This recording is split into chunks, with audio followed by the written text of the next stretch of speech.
All right, all right.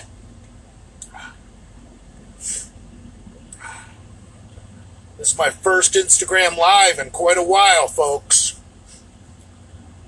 I've been trying to, Frosted Tiger, what's up with all the fucking rainbow flags, bro? Something you want to tell us? These are brand new glasses. Jimmy Luds, my favorite tranny hunter. Looking healthy, bully. Well, I don't know about that, but I'll tell you what, my blood pressure was great today. I took my blood pressure, and it was 140 over 80. And that bottom number's fabulous. 80 is fucking perfect.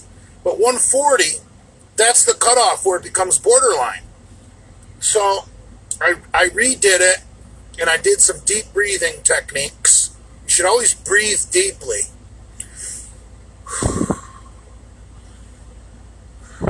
Breathe real deep when you do your blood pressure. I don't do it like that with my mouth looking stupid. I usually breathe in through the nose, out through the mouth. But anyway, I rechecked it. And the second reading was like 123 over 73. And I'm like, God damn, that's fucking awesome.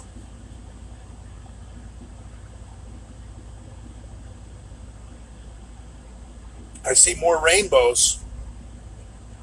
Tonight could be my lucky night. I might be able to get a little blowjob action.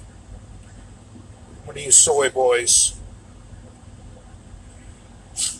Blood pressure, you should have your prostate checked.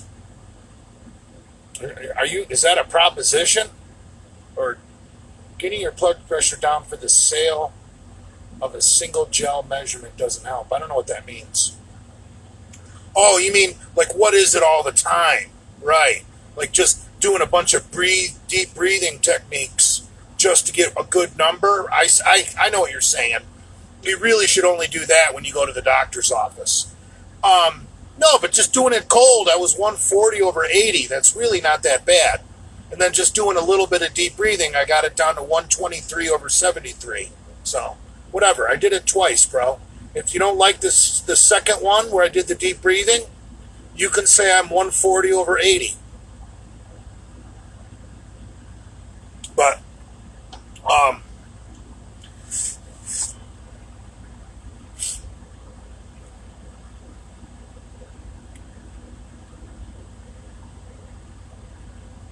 Jay, when are you going to give up on the hair? I think this is a fine haircut. Jesus Christ. I'm not going to shave it all one length. I just refuse to do that. I don't like that look. So anyway, I am in the great state of Alabama. Picking up a load here in the morning, headed to South Carolina, and then back down to Florida for the holiday weekend. Should be seeing Brad and Lenny and Andrew.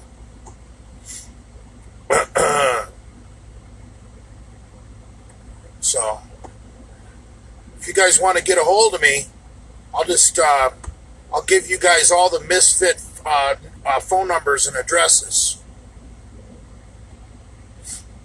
Big J checking in from the road. Come through Atlanta. Fuck Atlanta.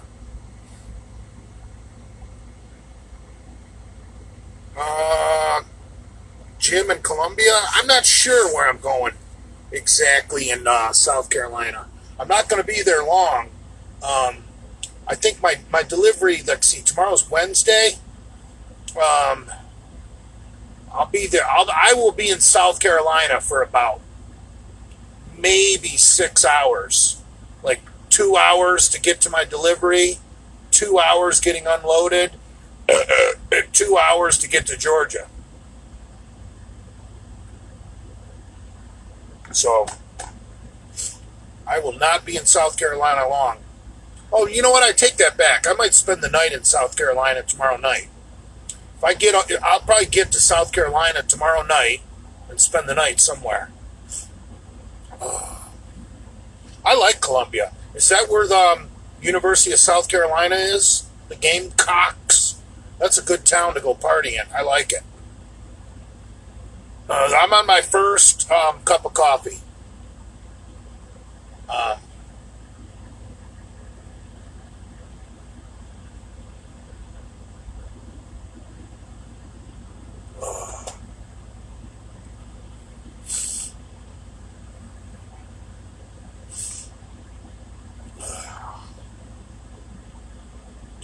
You ever assist in the unload? I used to unload trucks of tires with drivers. Whoa, unloading tires is a bitch, man, because they're not palletized. They fucking load that whole 53-foot trailer from fucking floor to the roof, from the nose to the tail. That takes hours. No, I don't help unload. I like that. Brendan Pottage. Jay doesn't touch freight. That's right. Ever delivered a load to Boston? No, I've only been to the, I've never been to Boston, but I've been like on the outskirts of Mass. Where's the Basketball Hall of Fame? I've been through that town a couple times.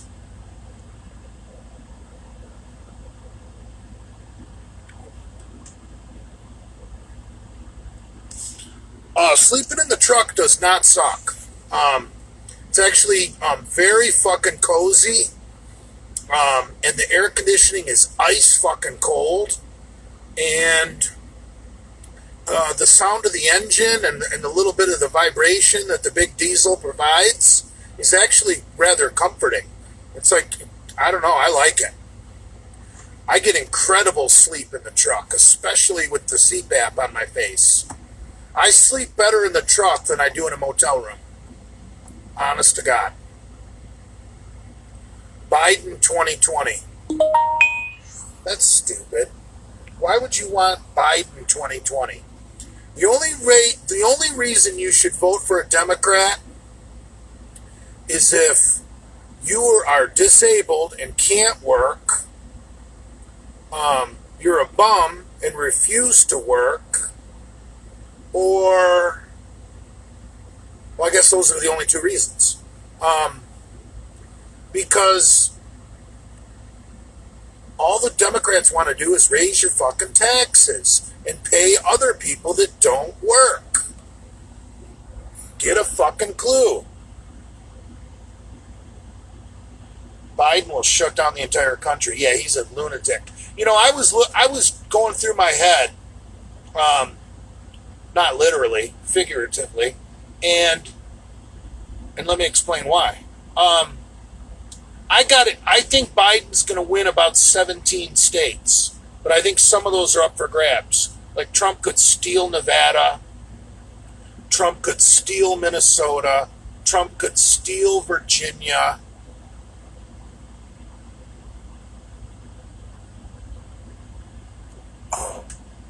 So I think about the best Trump can do, an absolute perfect storm.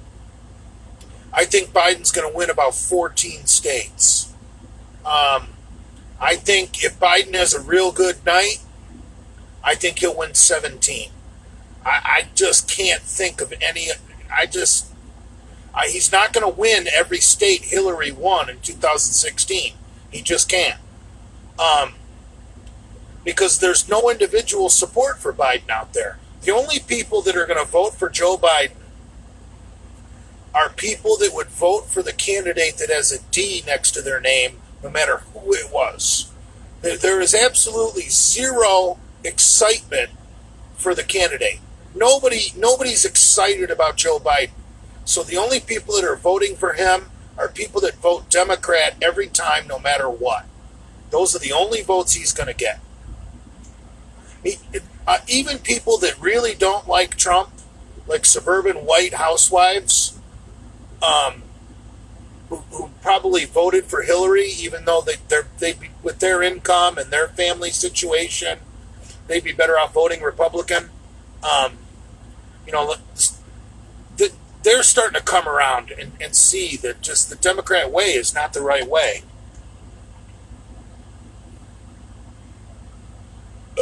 Mindless sheep. I mean, if you're in the military, you don't want to vote Democrat. If you're a police officer, you don't want to vote Democrat. If you're college educated, you don't want to vote Democrat. If you're a hard-working blue-collar man, you don't want to fucking vote Democrat. About the only union that is really fucking powerful that's supporting Biden is the teachers union. And you know they're all goddamn communists. So anyway.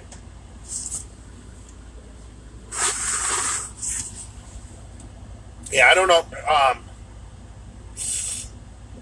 So I mean, you really should vote what benefits your own pocketbook, your own wallet.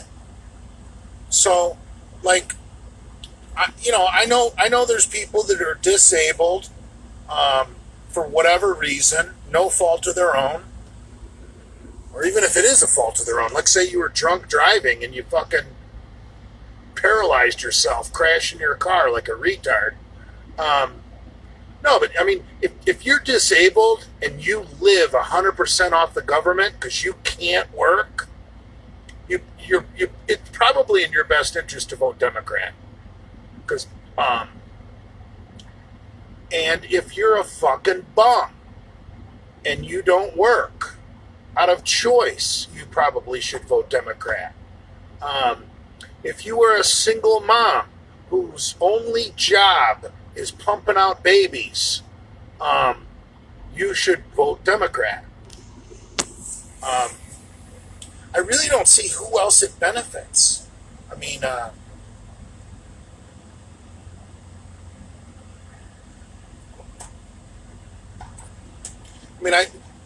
they claim to be the party of diversity and tolerance and all that. But you guys, any of you guys that watch TV, you see what they're really like when you look at these BLM protests with Antifa thugs there. They're not about diversity and tolerance. That's all a crock of shit. For crying out loud.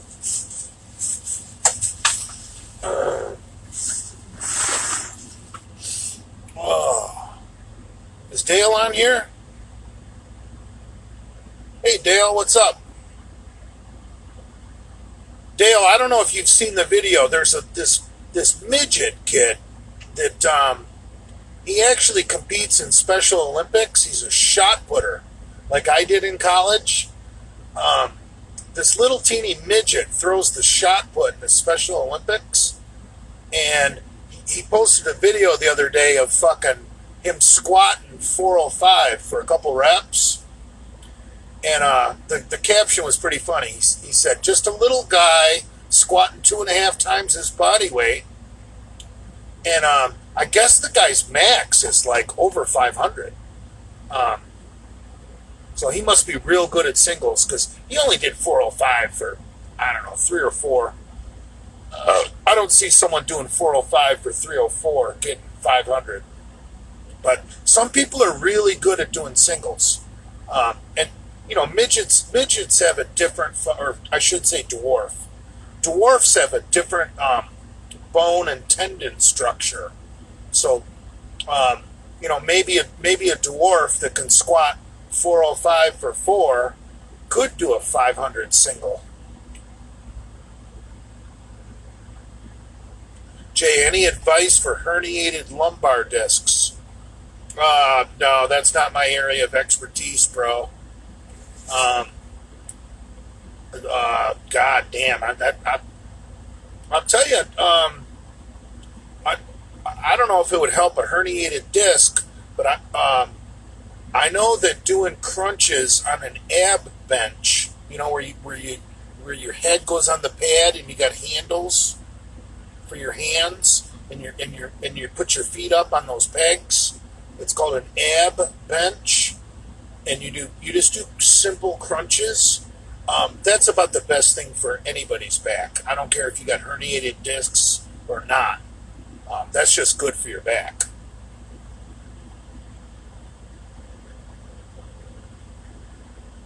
Oh. You're too kind, Cuban. Oh, is conservative Cuban on here? Oh, there he is. Conservative Cuban is my boy, man. I really like this guy. I've never met him in person, but him and I have been pretty good online friends for, maybe a couple of months now. He's a Jupiter guy, which isn't far from Delray Beach.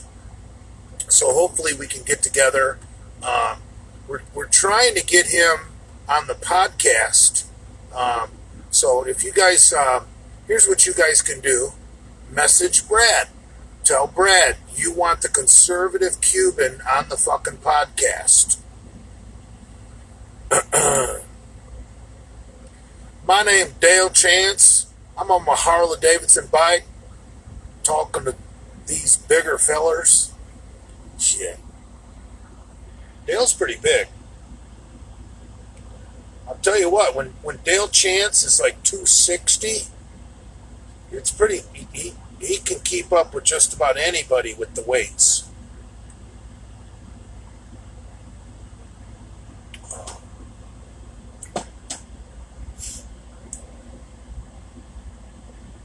What about those Louis Simmons reverse hyper machines for the lower back? Reverse hypers are incredible. Really good comment there, bro. But for me, and I know everybody's different, I think the reverse hyper is a hamstring exercise. I feel like it's a machine version of the stiff-legged deadlift. You're just lifting the weights with your ankles instead of your hands.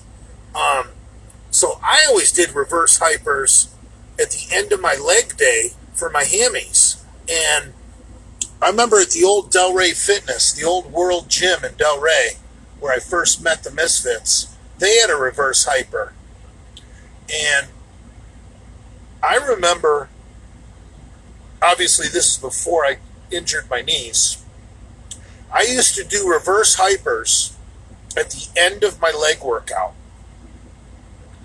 And I felt, and this is just me personally, this is just my opinion, that by adding reverse hypers at the end of my leg day, I felt that I was able to maintain a pretty decent deadlift without ever deadlifting.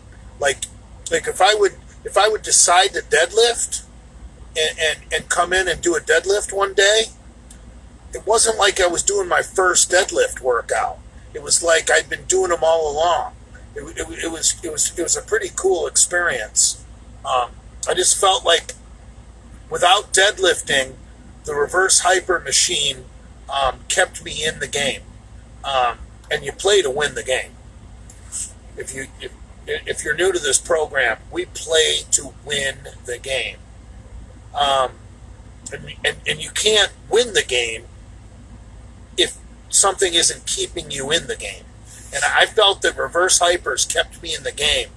And I never really felt it in my lower back. I just felt like that was reverse hypers are a lazy man's stiff-legged deadlift. Stiff-legged deadlift. I feel like it's a hamstring exercise. But that's just me. That's just my fat-ass trucker body. Or maybe I have a real strong lower back, and my hamstrings are my weakness. I don't know. I know my hamstrings are not my weakness now. I mean, not since my quad injuries. I mean, my hammies have completely taken over my leg strength.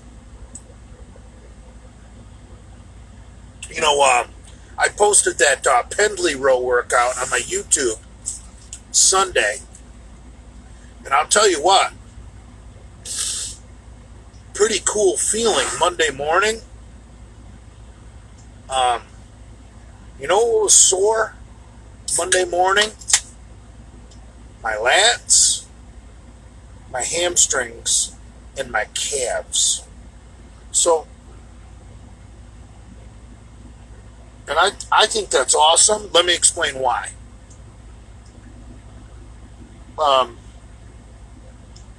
If my obviously doing pendlay rows, it's not hard to figure out why your hamstrings would get sore, because that's a dynamic movement. That's not a strict bodybuilding barbell row for back. With a pendlay row, you want to explode off the floor and use every muscle you got. So it doesn't surprise me that my hammies were a little tender, because I haven't even been training legs at all since the COVID shutdown. When I was off work and staying in Delray, I was training quite a bit of legs just because I wasn't working. But since I've been back to work, I haven't done a lick of legs. So yesterday morning, my hammies were a little sore. My fucking calves were sore. So I'm thinking to myself, because there was no one else there, there's no one else to think to, that if my calves are sore from doing pendlay rows, that means I was exploding off the floor with everything I fucking had. There's no other way to explain it. I mean,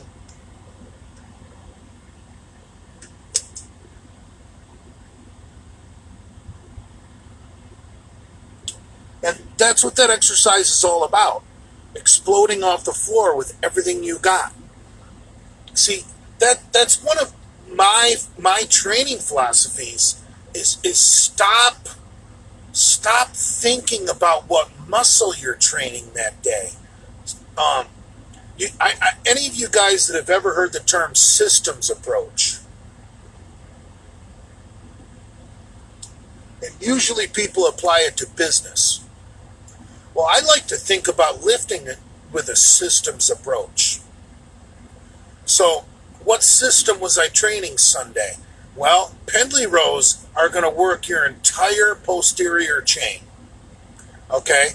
That's from the fucking top of your traps to the fucking back of your fucking heel. And man, I felt it. My calves were a little tender, and I really enjoyed that feeling. Because I haven't been, so I don't know. It's just a little. Maybe some of you guys who've been doing legs, you might not experience that. It's just I thought I would share it. Is your philosophy is that malt liquor you're drinking? Huh.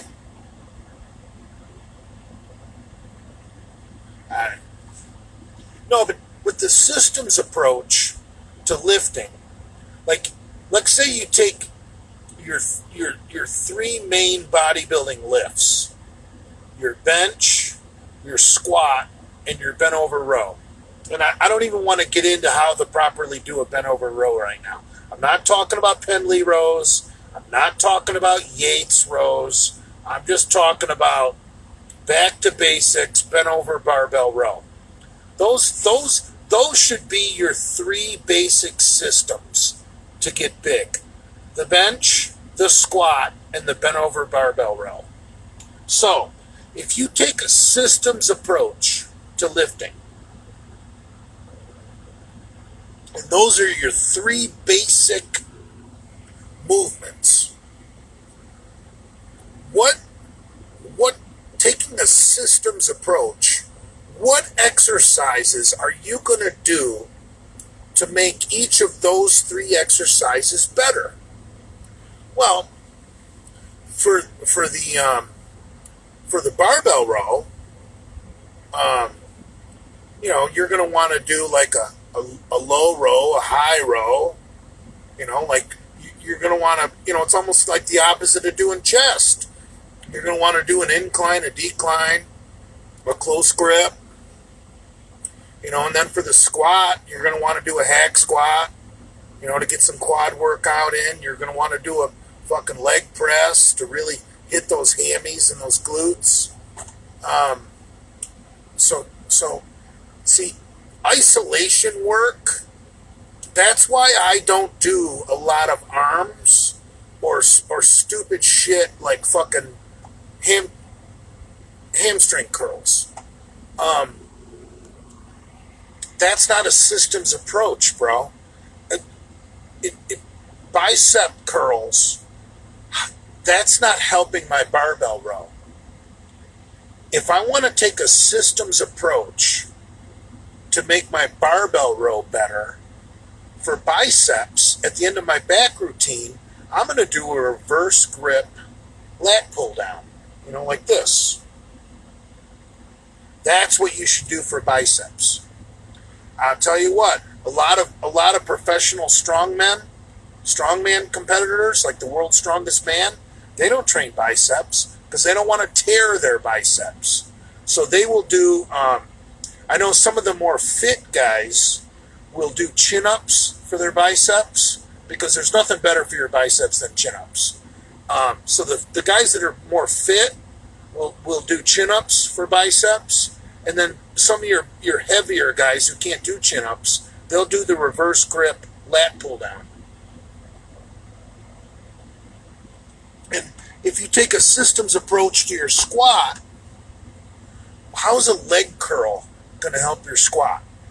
Or a leg extension going to help your squat? It's not. So you're going to want to do something like a hack squat for your fucking quad, and you're going to want to do something like a stiff-legged deadlift or a reverse hyper for your hamstring. That's what's going to help your squat. And we're not even talking about the deadlift, because I'm trying to put this in bodybuilding terms so it relates to more people. But the three lifts, the three systems you need to attack if you want to grow are the squat, the bench, and the barbell row. And what really got me thinking about that was probably back in about 1985, 1986. I read an interview in Muscle and Fitness, Joe Weider's old magazine, and they were interviewing Lee Haney. And Lee Haney said, I base my routine on the squat, the bench, and the barbell row. And he said, and I can't quote him because it's been 40 years since I read the article. He said, I'm convinced with just those three exercises, I could get in pretty good shape, and I believe that. And that quote stuck with me all these years. So Lee Haney, here he is, the pinnacle of his profession, Mr. Olympia, the biggest man on the planet, ripped to the bone. And he's telling everybody that I think I could get in pretty good shape with these three basic exercises. So I'm surprised Weider fucking printed it, because that cookie cutter magazine, they teach people to work out like Brad, where you got to do 5-6 exercises, and you got to have all this stupid shit. Brad likes to make fun of me. Oh, you drove all the way here to do 3 sets. Yeah, but my 3 sets counted.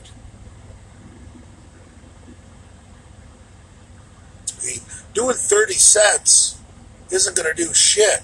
If you're just out there exercising, might as well just go fucking jog the beach.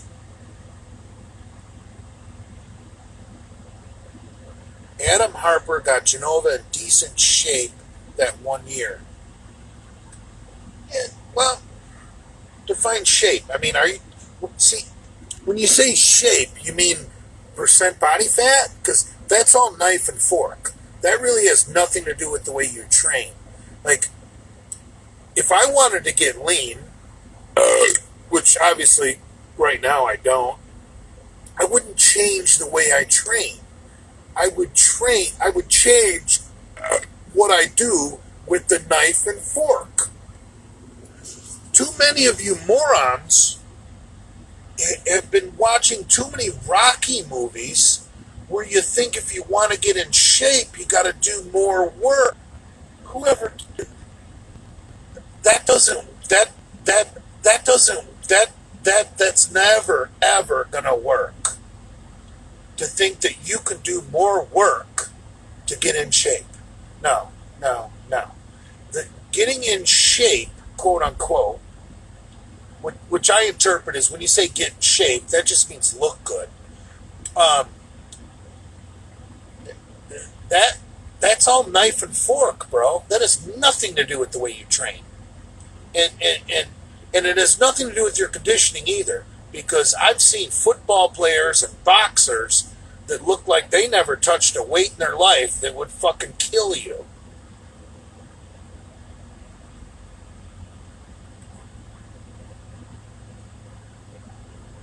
Arnold lied to us. Yeah, Arnold was the master of misinformation. Arnold put out so much bad information on his training because he didn't want his competitors doing what he was doing. But, I mean, yeah, Arnold was a prick from everything I've gathered. Muscular development is the only real truth. Now, wasn't Muscular Development Bob Hoffman's magazine? The museum I went to at York Barbell in Pennsylvania? Ugh. So, anyway, just back to that systems approach real quick. So, guys, on my pressing day, I don't, when people are saying, what are you training today, Jay?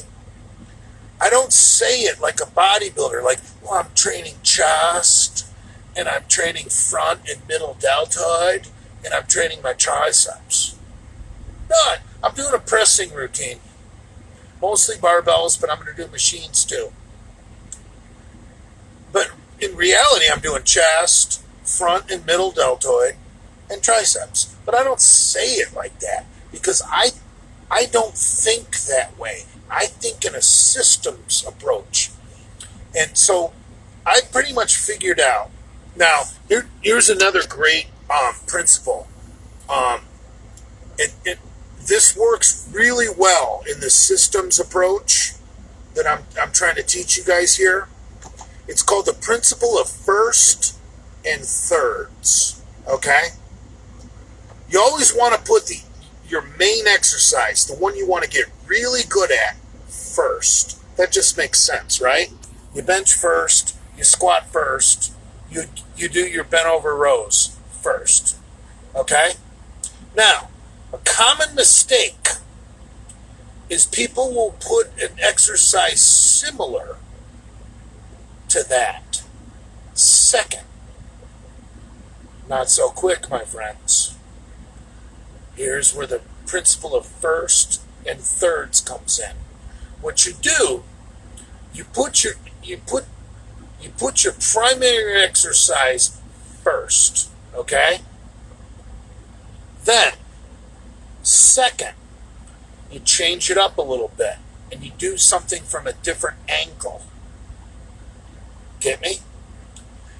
And then, third, you come back and you train the muscle from the same angle that you did first, but you do it with a different exercise.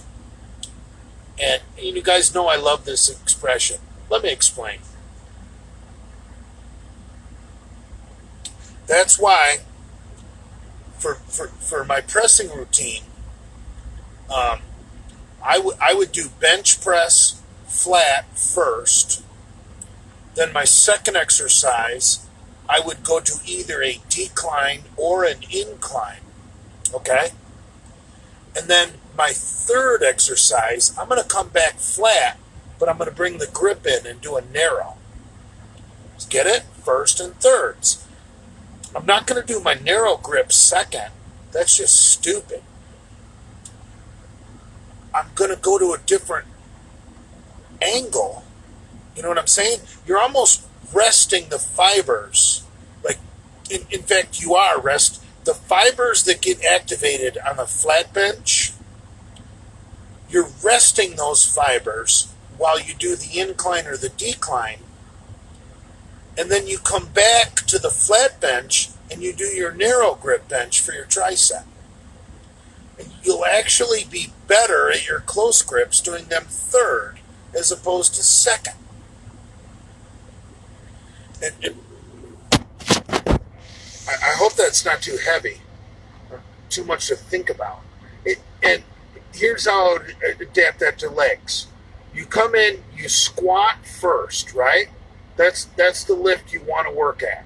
That's your primary. Okay? Second, I'm going to change up that angle. I'm going to go to a hack squat machine,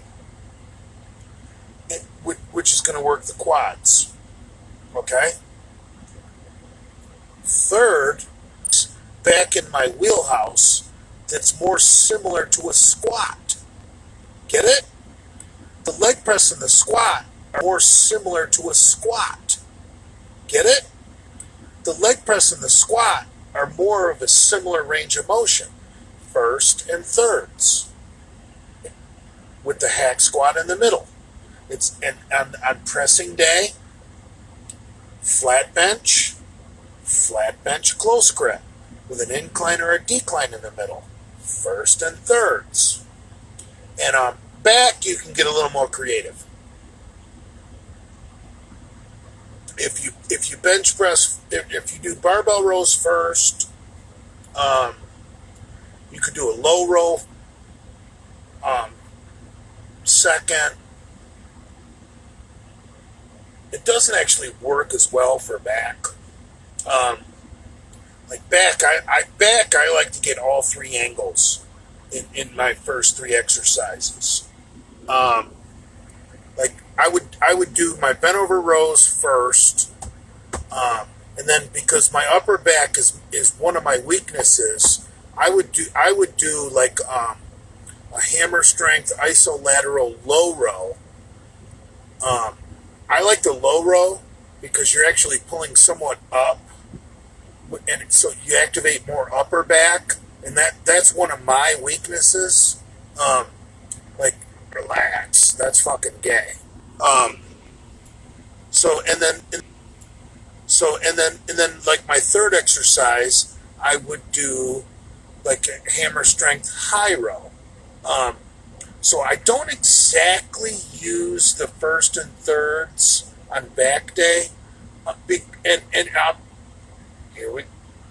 me tell you why. Because most LA Fitness don't have all the hammer strength back machines. If you go to an LA Fitness, they either have the isolateral low row or they have the isolateral row. So if you start out here, all right, in a perfect situation, here's how I would do it at first and thirds for back. I would do bent over barbell rows first. Then I would go over to a hammer strength machine and do an isolateral low row, which actually has more of a range of motion like a Yates row, and really, really target that upper back, because for me, that's a weak spot. And then I would go to the isolateral, the regular isolateral row, like One Arm Chuck used to do at the old World Gym. So that's a perfect way to do first and thirds for back. Is start out with the fucking barbell row, and then your second exercise, figure out what your weakness is. Do you need to do the isolateral high row, or do you need to do the isolateral low row? And then for your third exercise, come back to the regular isolateral row, which has two different handles. You can do it this way or neutral grip. And neutral grip involves more bicep. and more brachialis. So, as a third exercise, you might want to consider doing neutral grip. That would be a great way to take first and thirds to the next level, like you did on bench day, where you use two different grips. On back day, you started out with this grip on your barbell rows.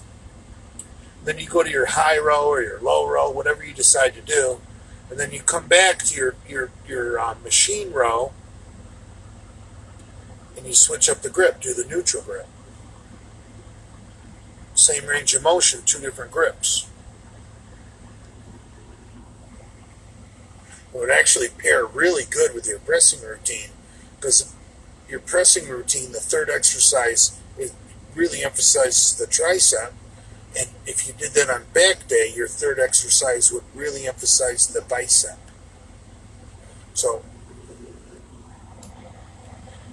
that's how, if you get really smart about your exercise selections, I just gave you guys an easy recipe to pick 9 exercises, okay? 9. N-I-N-E. 9. Pick 9 exercises. Set up a program where you're emphasizing the bench, the squat, and the bent over row. Utilize the first and third principle. Okay? So you do 3 pressing, 3 leg, 3 back, 9 exercises a week.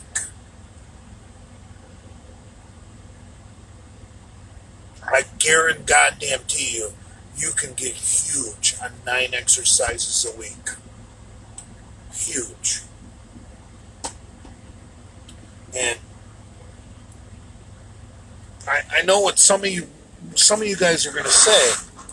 Well, Jay, there's going to be I want to compete as a bodybuilder.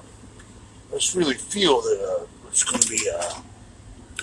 to be holes in my physique. I just don't feel like I can build my whole body. 9 exercises.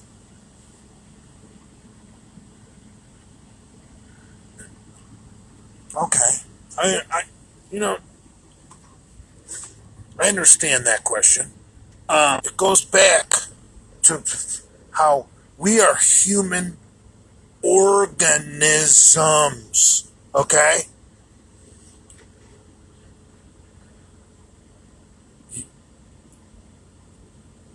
Your body is going to grow. If you follow what I just said and pick 9 exercises and get really goddamn good at those 3 exercises, you're going to grow according to your genetic map. Period. Okay? Now, you get some bodybuilding fucking weirdo or some personal trainer weirdo that's gonna think that you can add muscle to specific fucking areas. Okay. All right. Let's talk about that for a minute. I addressed this in a live stream maybe about 2 weeks ago. And I talked about tadpoles becoming frogs, okay? Now you're thinking to yourself, what the fuck, he's drunk? What the fuck do tadpoles have to do with bodybuilding or getting fucking big and strong? Let me explain. If you're a goddamn tadpole, and your goal is to become a big motherfucking badass frog, you tell me how doing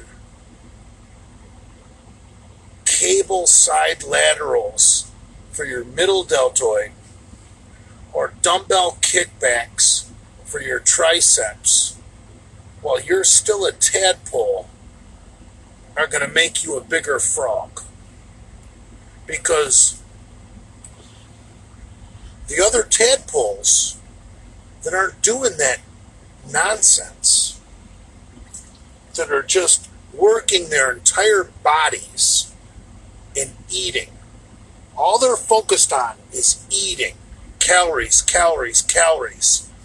And they're using their whole body, like holistic training, which is now see if you add up if you take a systems approach and add up all the systems, you get holistic training. Get it?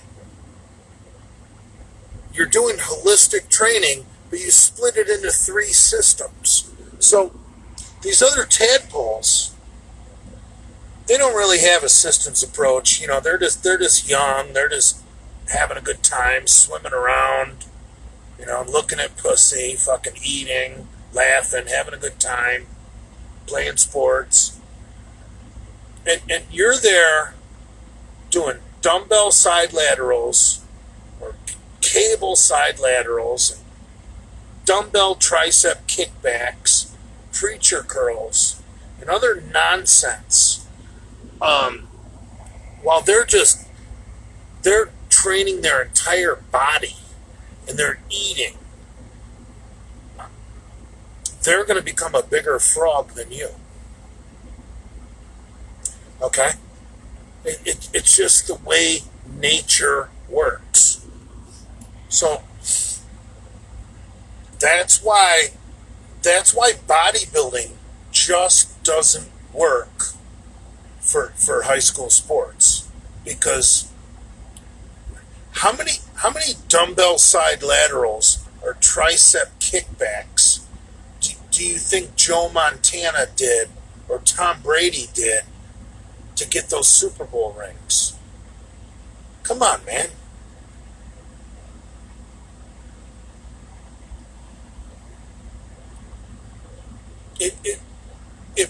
If Tom Brady's running for his life from a 300-pound fucking lineman, you tell me how dumbbell side laterals, tricep kickbacks, or preacher curls are going to help him. They're not. And I know some of you guys don't do sports, and I know some of you guys don't do bodybuilding, but we're all here together in life. And so what you should do, unless you're going to be a pro athlete or a pro bodybuilder, train for life. What's going to make you just better on the street, or better at work, or better on your job, or better with your girlfriend, or a better dad?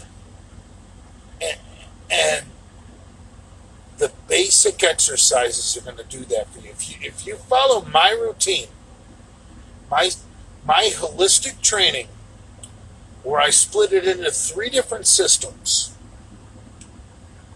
I don't care if you're at fucking Disney and you're splashing around the fucking pool and throwing your kid into the deep end. You're going to be better at it than some guy who's doing dumbbell side laterals and fucking tricep kickbacks and preacher curls. Because his body doesn't know how to work as an organism.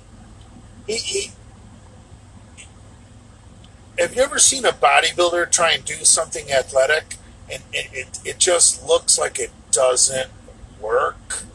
That's what I'm talking about. because you can't do all these isolation moves and then go expect to be a normal fucking human. You need to do compound movements. You know, like you do bench. Let's say you're hurting for time. Let's say you're just a highly successful motherfucker. Let's go extreme. Let's say you're a CEO and you got time to train 3 days a week and you only got 45 minutes. I would have you doing bench, squat, and barbell row. And I guarantee you're going to make more gains than your friends who are working with a trainer who's got them fucking doing side laterals and then, you know, in between sets doing fucking crunches on a fucking bounce ball. Give me a fucking break. We are organisms. We respond systemically. Okay? Like whatever system you're using, like you don't even have to be using the other system. And as an organism, you're still going to grow. Like, let's say you're a slave building the pyramids, and your only job was lifting shit up, like every fucking day. You went to the same goddamn job, and you had to hand shit to the guy that was above you, like this. You don't tell me you'd be stronger picking shit up from the floor than someone that didn't train? Of course you would. Because as an organism, and see, that's why I like the tadpole and the frog analogy. As an organism, if you know ninth grade biology, your body's not going to let you build a freak.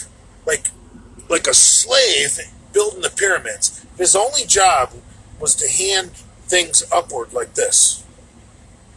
You think it's going to let him get away with having fucking little Lenny calves? No. Your whole body's going to get bigger. And that's what bodybuilders really haven't figured out yet. That's why when you see pictures of fucking Jay Cutler next to strongmen, and Jay Cutler looks like Dale Chance, you know what I'm saying?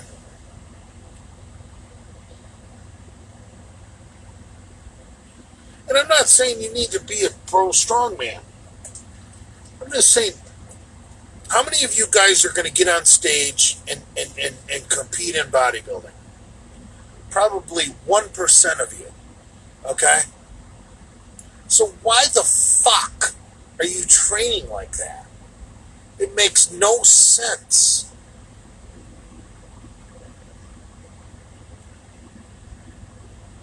So, anyway. I shouldn't be giving away my training system for free right now. But I love you guys.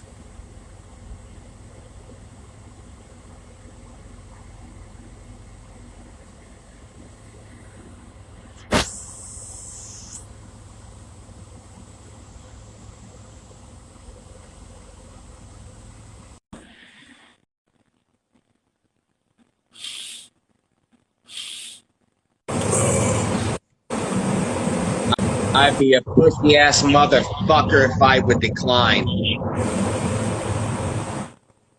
I'm already, I got the mug laying over there. I'm already 5 deep.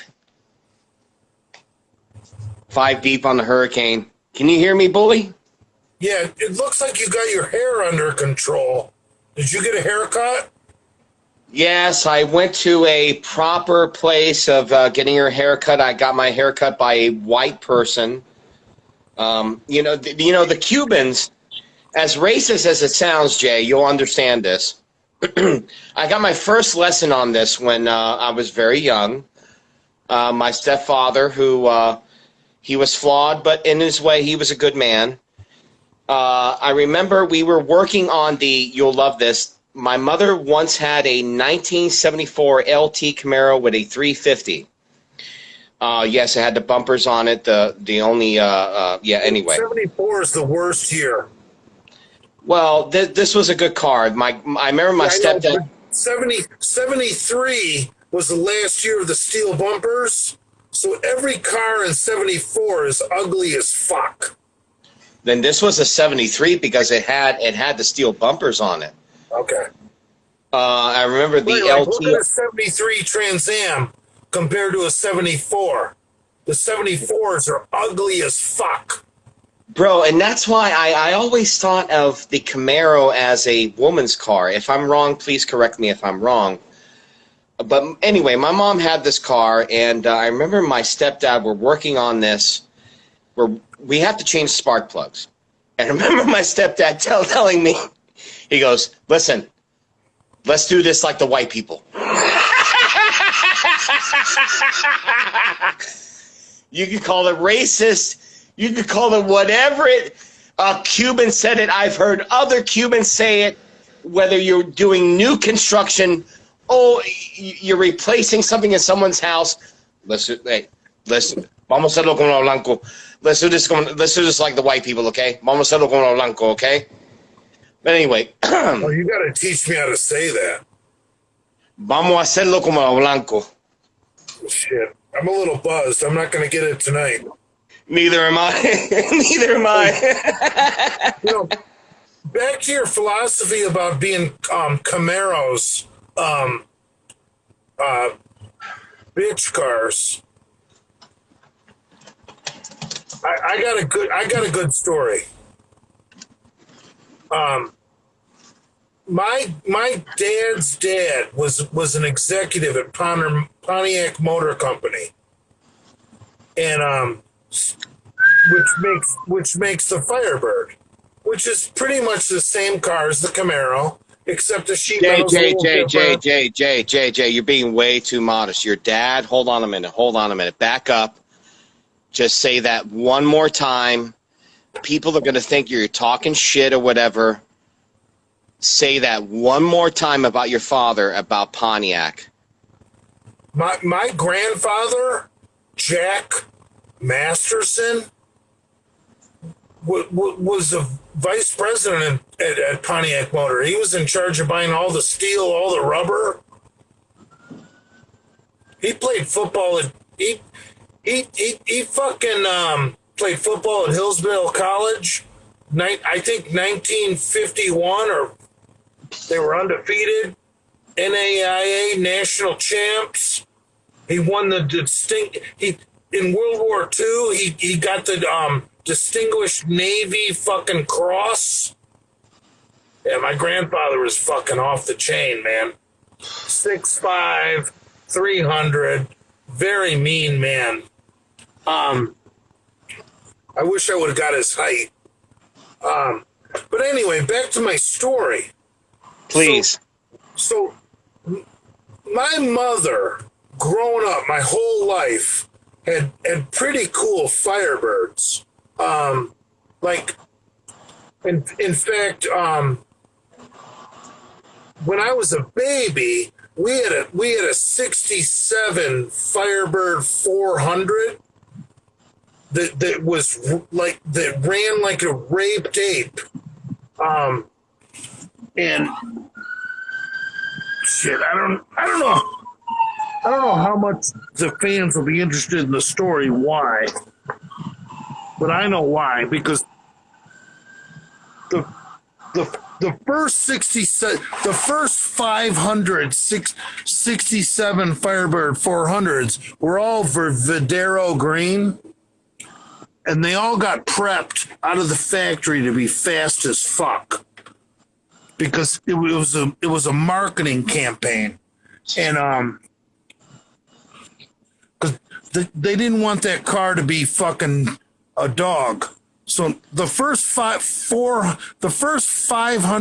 Firebirds out of the factory in 1967 were all Vadero green, all had 400s, all went down to Ace Wilson's Royal Pontiac on Woodward Avenue and got fucking blueprinted distributors, fucking timing kits, just rework carburetors. So they were all ringers, basically. It was a marketing genius move. So anyway, somehow, because my grandfather was a big shot at Pontiac, my mom, Christ. that was like one of her first cars, because my grandfather would bring these fucking crazy cars home and keep them for 6 months until he was allowed to sell them. That was a rule. Jesus Christ, Jay. The wealth of information that you have about Pontiac, my God, man, you have no idea how I could just hear Bradford, God bless him, saying, "Oh, Jesus Christ." In that you are a wealth of knowledge of you are a wealth of knowledge of Pontiac. People don't understand how important Pontiac is. Pontiac is the one. They are the one. They are the pioneers of the muscle car. So yeah. I mean, my God, GTO was the first muscle car. So all right, let me get back to my story. So I'm in the back seat of that nasty 67 green one. My father, who was probably smoking a little ganja, plows into somebody at a red light, totals the car.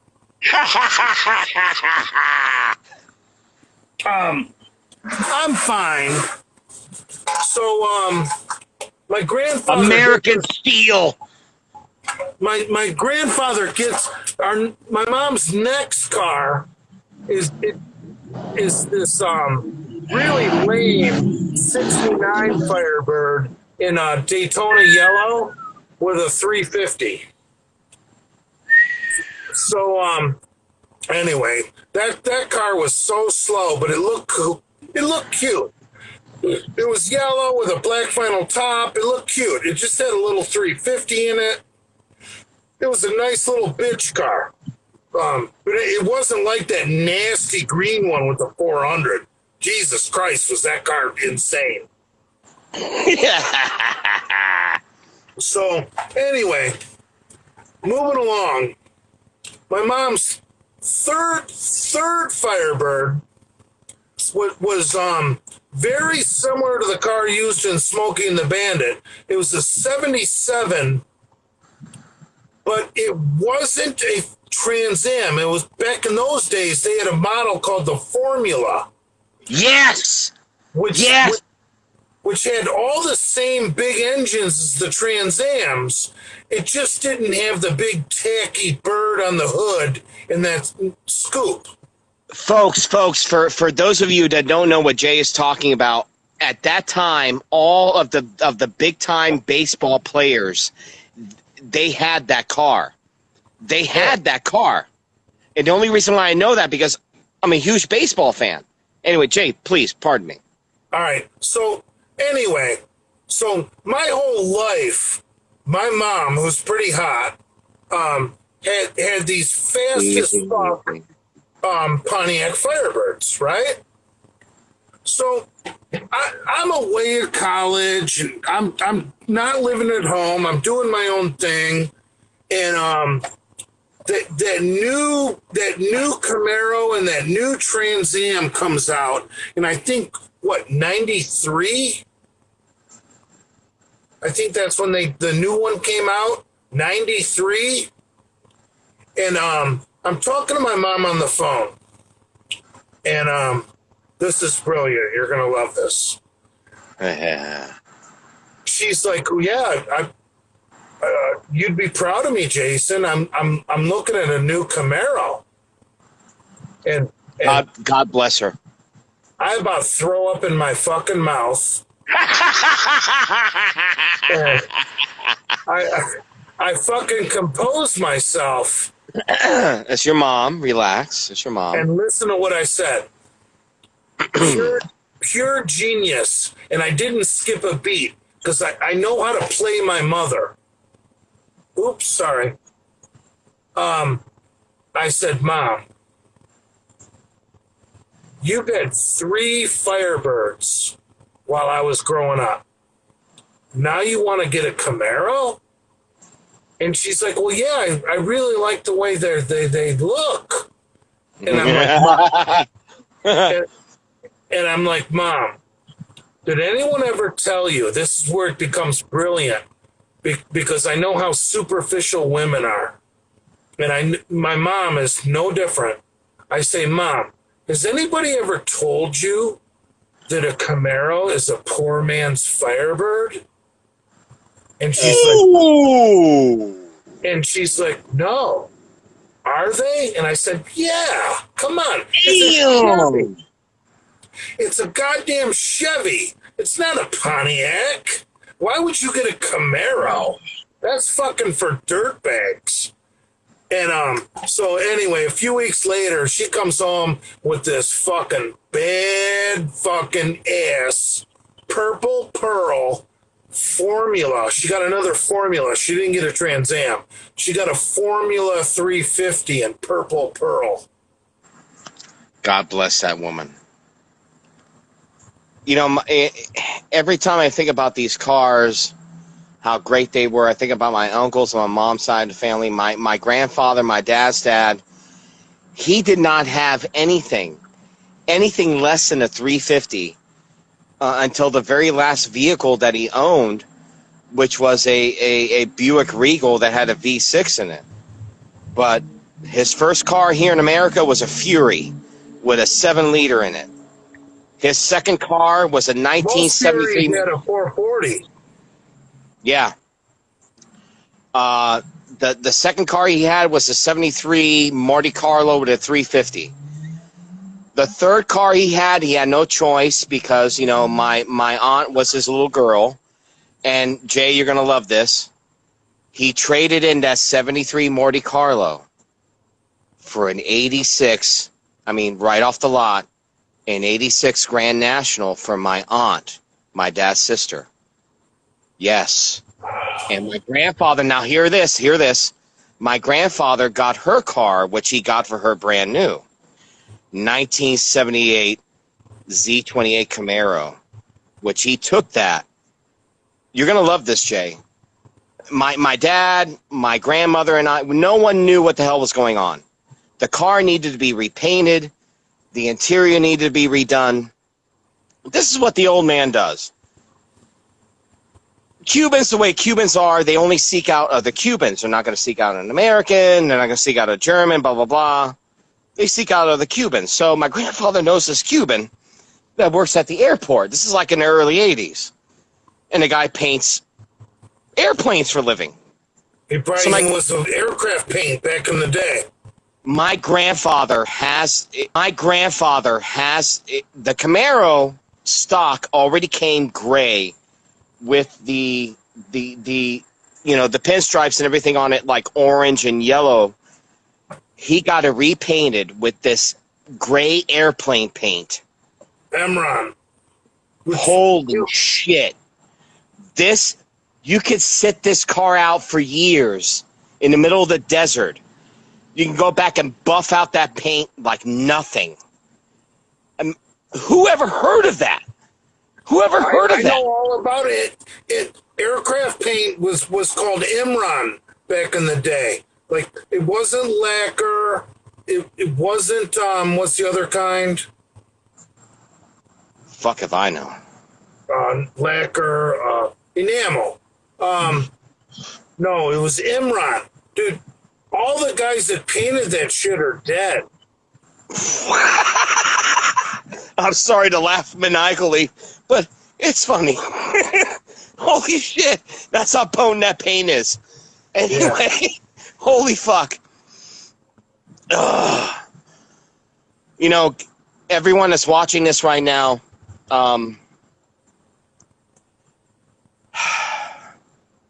everyone that's welcomed me into the piss, thank you. Jay has been nothing but gracious and nice, and oh shit, Jay, do you have the Marlon Brando mug right now? Do you have the Marlon Brando mug right now? I see no method. I see no method. Oh, God. That's Martin Sheen that says that. I see no method. I see no method at all. Yeah, oh, my I don't God. have a red light in this truck. It sucks. That's actually unsafe, Jay. You know it's unsafe. I know. Every truck should have a map reading light with a red lens. See, now we're going to worry about you. We're going to worry about your safety as you're driving down the road and the sun's going down, the sun's coming up. Well, that's characteristic of Riviera Beach, a siren going off. Nobody be alarmed. Everything's fine. As long as there's not any gunshots, everything's fine. So I heard you've been getting all friendly with Brad. Brad, I this is what happened out of nowhere. Brad follows me back, which I followed him months ago. And, look, when it comes to social media, when it comes to people that either in the limelight or anything, for instance, folks, I have a very close friend who works for WABC. He's on in the mornings on Bernie and Sid. His name is Sid Rosenberg.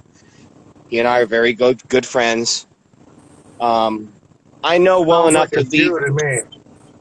Hey, Jay, that's the guy that you end up liking the stuff that I post because. Man. Come on, man. No. Say that? No. Listen, Jay. Hey, if I can throw a racial jab at someone, I'm gonna take it.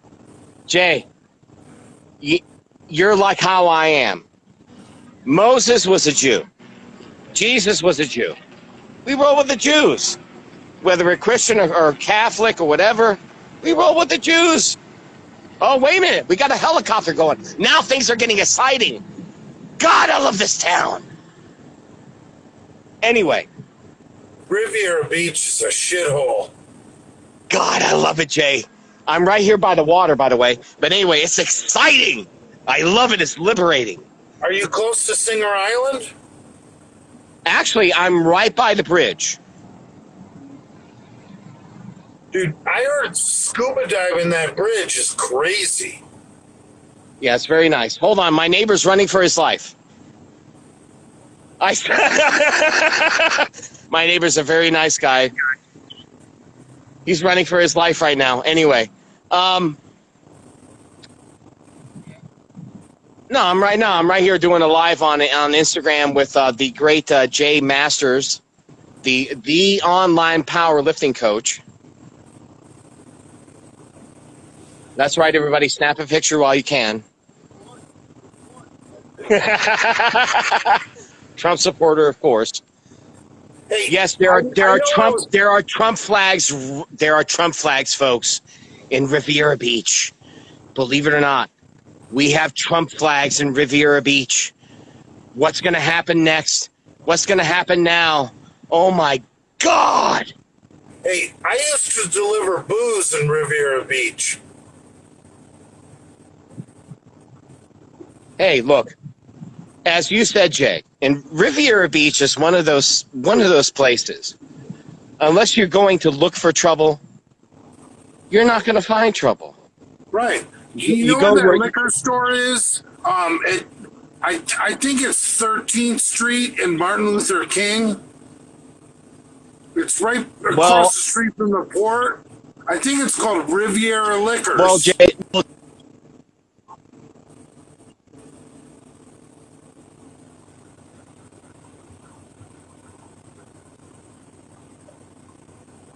Hold on here.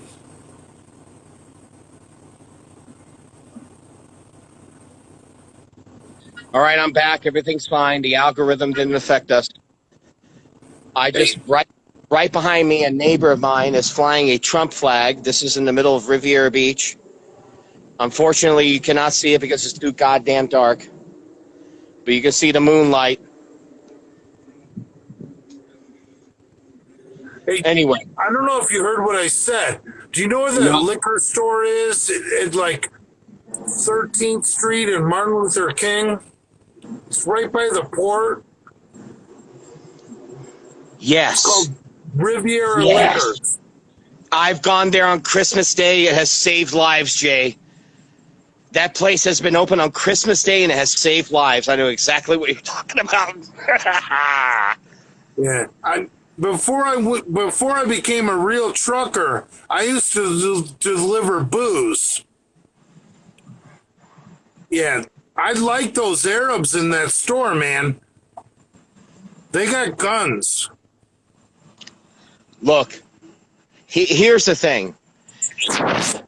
Here in America, there are a lot of individuals that are from, for instance, either India or they're Sikh, and they fucking love this country. Holy fuck. You talk to people from Britain, and you ask them about the Sikhs. The Sikhs love Britain. They have enlisted. They have fighted in their wars. The Sikhs and the Indian. There are videos dedicated to Donald Trump of the Indian people in India praying for him, constantly praying for him.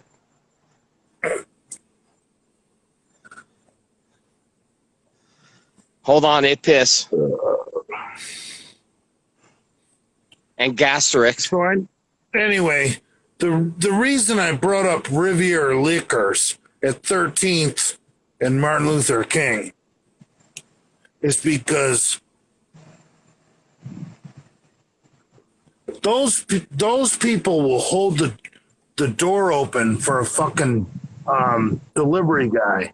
Where if you're down in Boca Raton, some rich cunt who doesn't even work for a living, she's gonna treat you like you're invisible. I would rather be in the goddamn ghetto.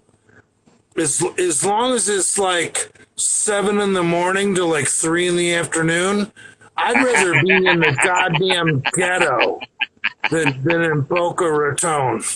Because the people are going to treat me, being a blue-collar man with muscles, the people in the ghetto are going to treat me like I deserve.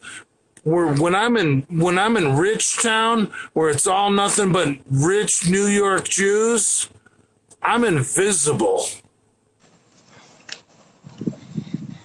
You know what pisses me off? When people treat me like I'm invisible, and I'm 335 pounds. I'm going to get in your face. It's interesting that you bring this up, Jay. Do what I do for a living. I work for not to get into too much detail, and I really don't give a fuck if I get doxxed. You call the store, trust me, they'll have fun. They'll have absolute fun. They'll love it. But, I work for a retail chain. You know who it is. I know. I forgot. Fuck it. It's Publix. I don't give a fuck. But, look, I don't give a look.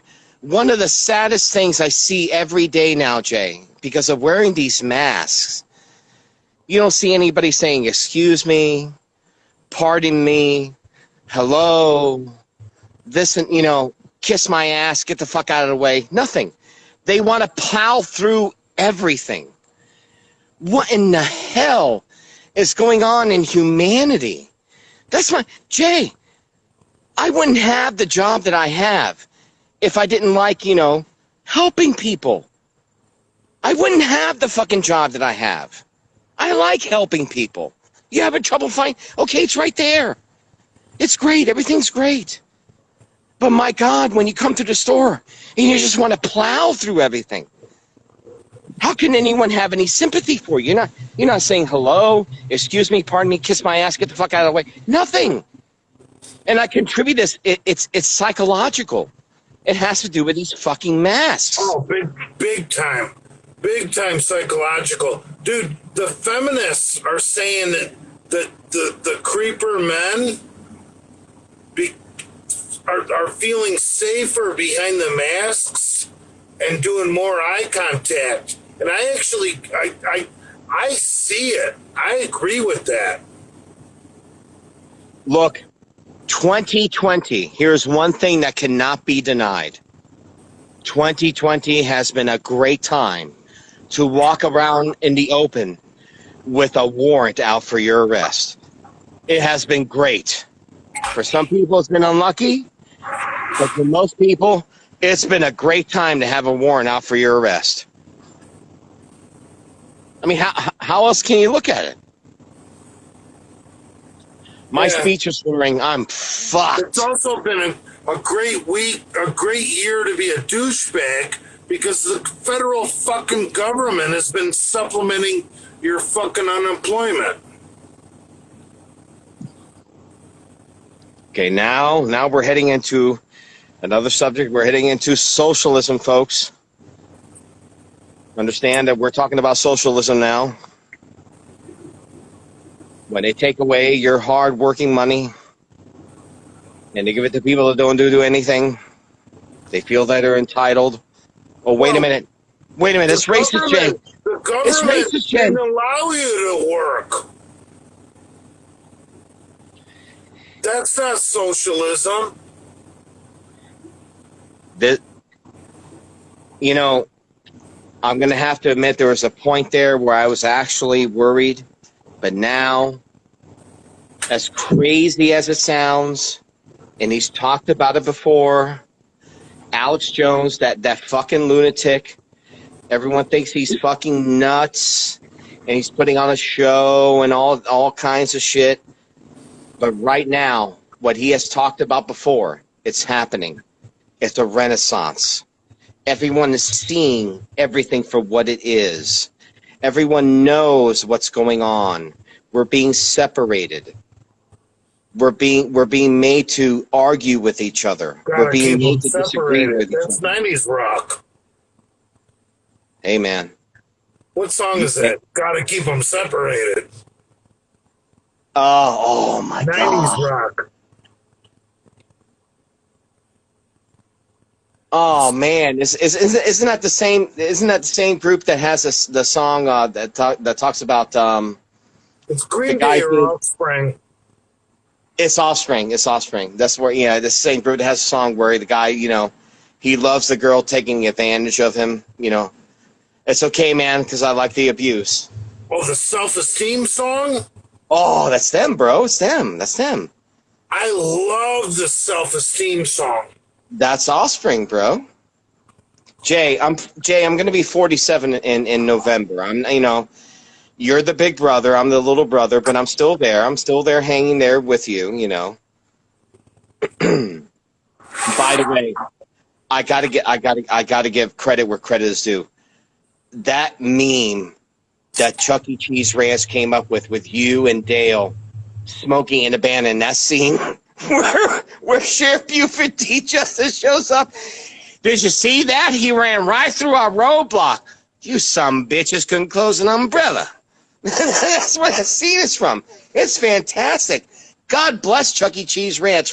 That's why I said, finally. Look, guys, I'm just a ham and egger that lives here in Riviera Beach. Okay, I got wife, I got kids.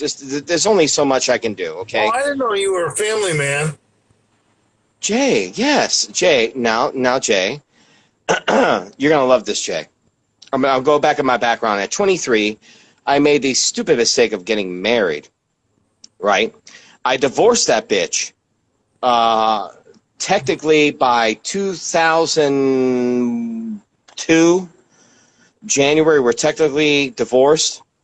I went the Bradford route. I immediately hooked up with a woman I shouldn't have had no business doing. What happened was the exception to the rule. See, the first woman that I married, no offense to anyone, and Jay understands this. The first woman that I married, she was Cuban, and she was out of her fucking mind. Look, I never Coming cheated after you on with you. fucking frying pans. Well, look, I'm going to say this. At one time, I worked for UPS, and there's documentation and witnesses of bruises on my arms of her attacking me. I was a battered husband, technically. The woman that I'm married to now, she is a gringa. Her ancestry is Indian and Welsh and German. Thank God. She has hazel eyes, which turn green sometimes. Yes, I married a gringa, and thank God. I have three. How old are your kids? Jay, I have a. Let me see. I'm going to be 47. I have a 27-year-old. Oh, shit. I have a 15-year-old and a 14-year-old. And now here's the thing. If you meet my dad, you'll love meeting my dad because he'll tell you, my son. I was James. hoping you had some little ones we could take down to a Marlins game and feed them hot dogs. Hey, look, it's not too late, Jay. They can still learn. One's only 15, one's only 14. Look, Jay. Look, they're awesome girls, Jay. They really are. My youngest one, she is. You want to take 14 and 15-year-old girls down to Marlins Park and eat hot dogs and get drunk with Big J Masters? No, what I want to do is take them to a shooting range with you and have them a proper coach, teach them how to shoot a gun, preferably a 38 for their first time, along with the Big J Masters. But I'm completely self-taught. I don't teach anybody to shoot because that's what I say. No, that's absolutely. That's why I say at a proper gun range, it will be taught by a proper instructor. Right, right. And Uncle Big J will be there, and everything will be fine. See, he's all nervous. Look at him. Look at him, folks. He's all nervous. Look at him. Reality finally hits you, Jay. I'm just a regular guy. It finally hits you. Holy shit. Fuck. Oh, my God. What are you talking about? It finally hit me.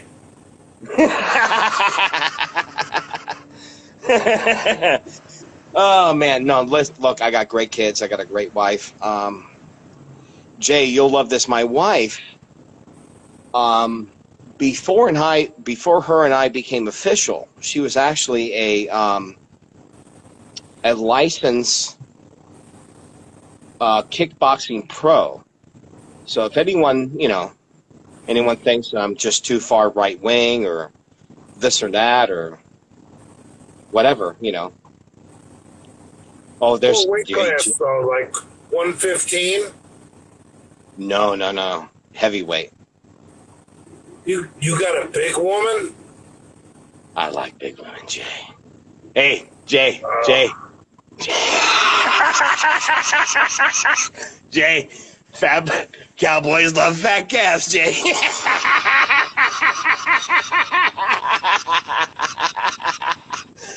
Classic line from Bert and Sally. Oh, shit. Hey. Have you heard back from Brad about getting on the podcast? I'll do a podcast with you next weekend, man. I'm going to be in town Labor Day weekend. And Jay, because I love you, because I've been planning on this, at least one day I have taken a vacation time off from the 5th. No, wait a minute. It's before that. Yeah, it's the 5th through the 11th. So I'll have Saturday, Sunday, the rest of the week off all the way until Saturday. So we can plan whatever. Jay. Have you really talked to Brad about getting on the podcast? That is absolutely. Well, okay. So. Don't lie to me. Don't lie to me. No. So all the legalities are out there. I really hope it's Brad's account. I mean, he's got over 10,000 fucking followers. So it's got to be Brad's account. So he and I have been DMing each other back and forth. He wants to get me on the podcast. He's talking about someone else has to come on the podcast before me. I don't give a shit. No, it's better when it's 4 people, because like if Andrew doesn't count because he's filming, right? So what Brad's trying to explain to you is it's got to be Big J, the conservative Cuban, Lenny, and Brett. Well, shit, that's already too many. Well, here's the thing, Jay. I like to think of Andrew as the voice of reason. You guys have all your own opinion, your view upon things. There are people that you actually care about. You love this country, and that's why you base your opinion upon it. Hold on, he's probably taking a piss, folks. Shut up. See that? We're already close already. Well, I gotta get that moonlight behind me. The moonlight is fucking eerie as fuck. Look at that shit. I got the blue from Apocalypse Now. I can't hold my phone and piss. So, Jay, we all got problems, brother. no, so has Brad gotten back to you about the podcast? He told me that he would let me know, and that's all. And I already mentioned to you that through DM, I ran into Big Lenny yesterday at the LA Fitness in West Palm Beach. Shut the fuck up. Really? He was doing legs. Now you Jay, met understand? Big Lenny in person? Jay. Now, to be fair, when I met him, I just introduced myself. He has no idea who I am. I just said, "Hey, my name is Gabe." And, I was just helping him out as far as his workout. He was on a leg press. I helped him get some weights off because he stacked the whole fucking thing. Jesus Christ. He's not a fucking human being. That guy's not a human being. Like you. You're not a human being. That's what makes the Delray Misfits. Individuals are just not human beings. You're not a human being, and fucking Lenny is not a human being. Just as you said once, and, quoted, the AIDS virus, there's no way the AIDS virus could ever live in Lenny. There's just no way. There's no way. But yet, when I saw him, I immediately knew who he was. I heard him. I actually heard Lenny before I even saw him.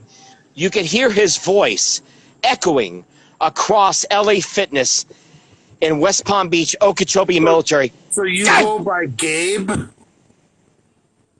I go by Gabe, Gabriel, whatever makes anybody comfortable. You know what makes me comfortable? A good dick suck. Shut up, you asshole.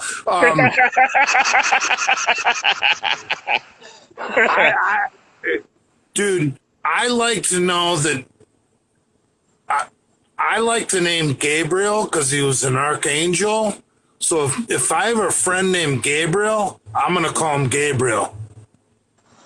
Jay, whatever makes you comfortable. I really don't give a shit. I don't give a shit if someone calls me Gabe. I got a pretty good story from the other night. I was at the fucking bar the other night, hammered as fuck, and not unusual. The Uber driver brought us back to the goddamn truck stop, and there was this hillbilly guy, this trucker, that was helping out this fucking black family, and they had a tranny leak, like not like a tranny leak like come out of Lenny's asshole, but it was a crack. It was a crack in a tranny. No, well, it was a bad line, and okay. This guy in the gasoline lane fucking fix their fucking with like tin snips and a fucking screwdriver and a piece of rubber hose, like saved this Mexican family. And I Uber there like trashed as fuck 2 nights ago. I'm not shitting you. I'm trashed as fuck. Honestly, it's a good policy. And I'm watching this white guy working on this Mexican family Suburban, and they got like 10 people in it, and I go up to the guy. I'm like, and I approach him, and I say, dude, what's your name? And he says, Michael. And I said, yeah, makes sense, like the Archangel. Like the Archangel. And I made a post a couple of weeks ago or days ago that Gabriel and Michael, or maybe I did that on my Facebook. You might not have saw it because we're not Facebook friends.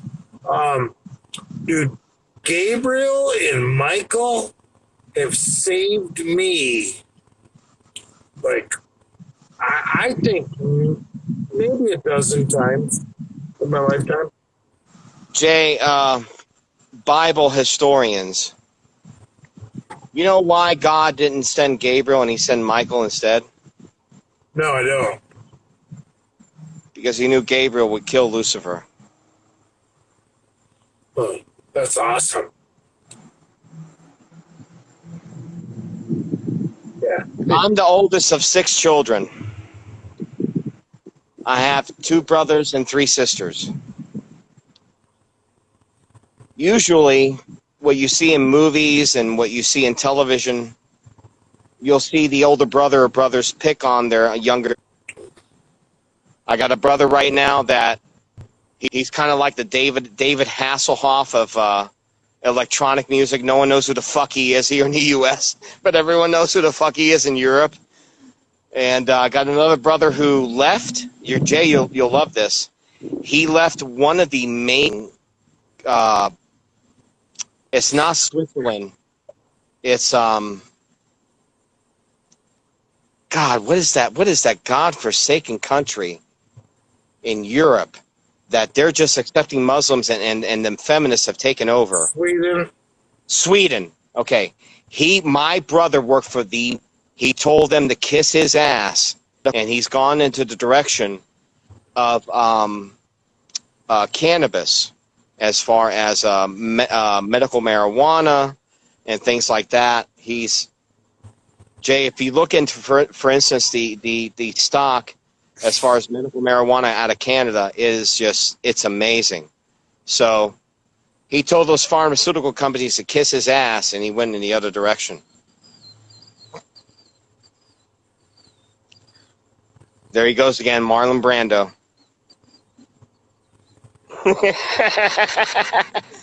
I'm going to get some fruit. The Godfather, when he's going to go get some fruit. And fucking I need cotton balls to put in my...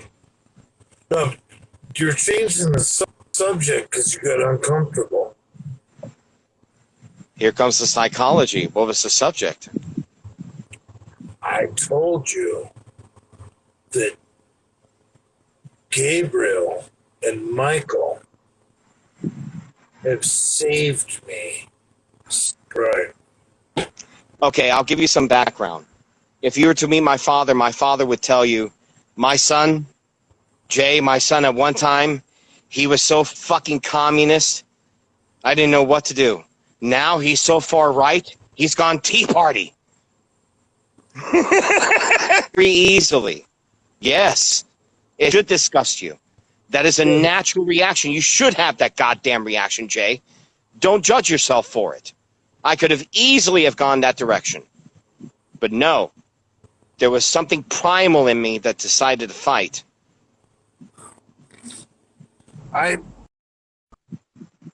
Is it open?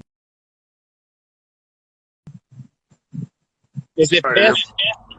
It's pissed.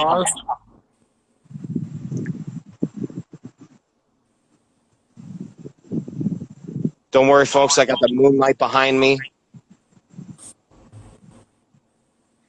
You know, every time I see a moon like this, that's usually when a really bad hurricane comes through afterwards, about 2 weeks after. Just my experience.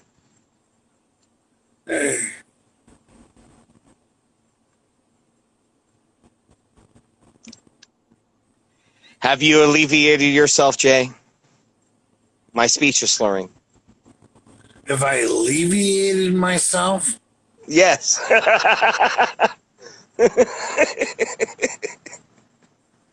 He's thinking about it. Hold on a minute. Give him a chance. Dude, I wish you were there the other night.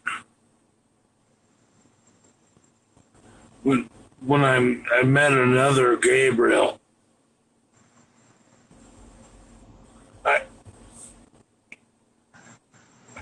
People must get kind of scared at the bar when someone like me, 335 pounds, and I fucking talk to them. 'Cause I don't know. Jay, that is your burden to bear because you decided to become a big bear. When you're a big bear, you own the room. You decided to take on that burden. Me, you know, at one time, I looked like Gabriel Iglesias. I looked like I looked like a pear. But now, you know, I look like a potato. I'm glad I look like a potato. I'd rather look like a potato than a fucking pear. But that's your Jay.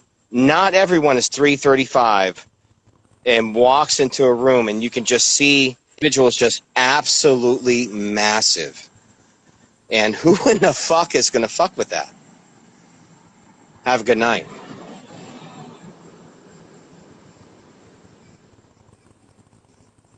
Who knows what that is? Probably looking for crack, crank, LSD, who knows, hookers.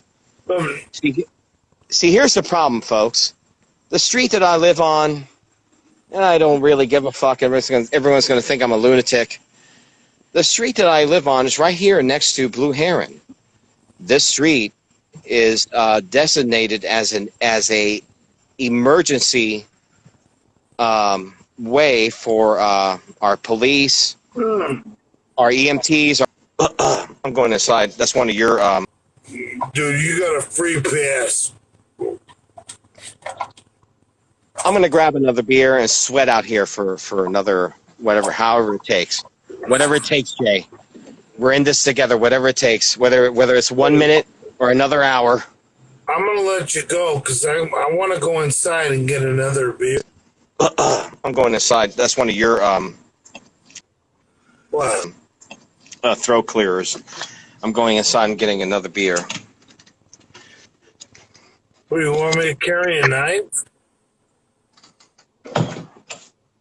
No, I just, people worry about you, Jay. That's going to be a meme. What? The knife. That's going to be a meme. No, a Misfits fan gave me a knife.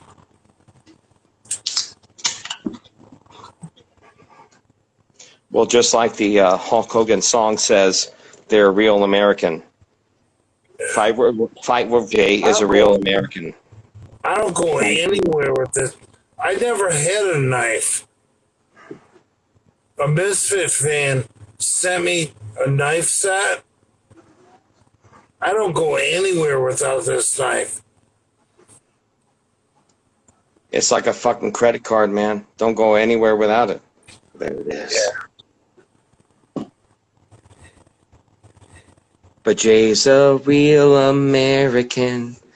Fight for what's right for every man. Jay is a real American. Fight up, for I can't what's right. hold it. Fight for what's right. Shut up. Alright. I gotta go inside and get cigarettes and another beer. All right, sir. You have a very great night. I know I will see you soon. We will break bread. Probably. Look, I know how things work with you. You're very ready. How about this? You meet me,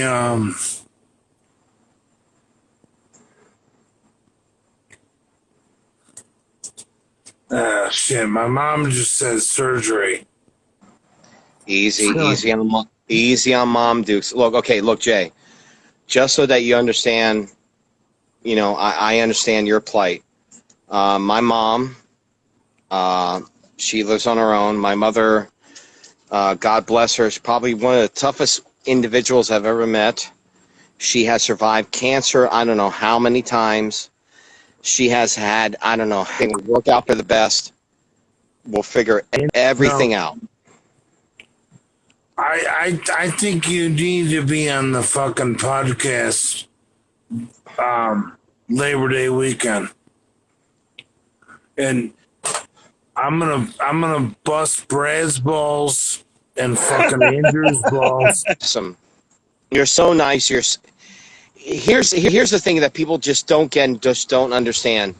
If you're a real fan, you have access to these guys. These guys are actually really nice. They're as far as approachable online. Lenny was an absolute fucking sweetheart of a guy. He really was. Bye, bro. And on whatever euphoria he was building as far as working with the weights, I did not want to interfere with that. So, I just said hello, introduced myself, and I moved on. Jay, you know what? I have to apologize. I have to apologize for my patience. I have a lot of patience. I'm So, gonna stab you in the fucking throat for being such a pussy. and you know what? That's what I need, Jay. That's what I need. Yeah. You're big brother Jay. That's what I need. Fuck. Cheers. I'll cast you, fuck. Is that what you want to hear? Oh, shit. I tried to end the live with, I'm here with the conservative Cuban. We're trying to get him on the podcast, and you just kept talking. I fucking ruined it, Jay. Now I'm in God's hands. What the fuck is going to happen next? Jesus Christ. Yeah. I'm gonna go inside and get a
What the fuck? There's still 49 people here.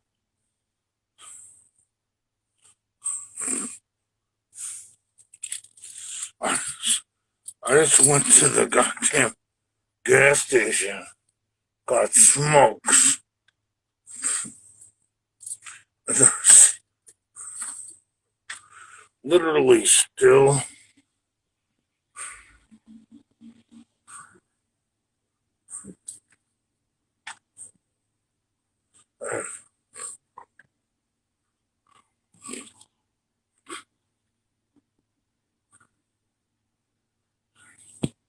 What do you guys want to talk about? Where's my glass? Look.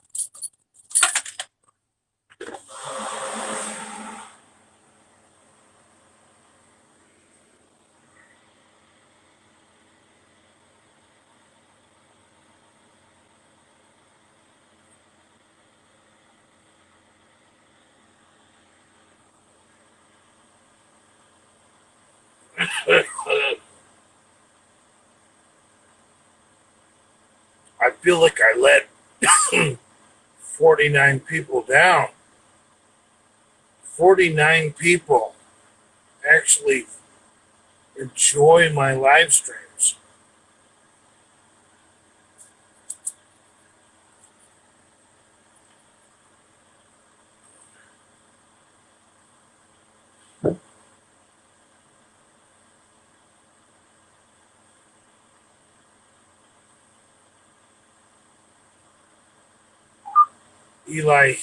Eli Chambers says you're very unhealthy.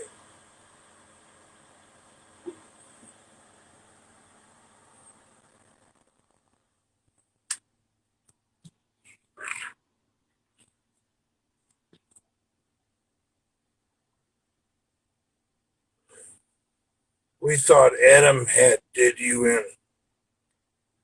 Dude, Adam McClown's really not a bad guy. He's just not a misfit. He's a cookie cutter. You guys should leave him alone. Are you still on the road? No, you jack fuck. I'm parked. I'm drinking and smoking. Am I on the road?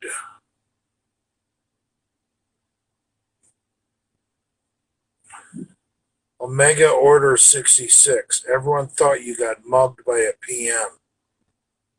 Yeah, okay.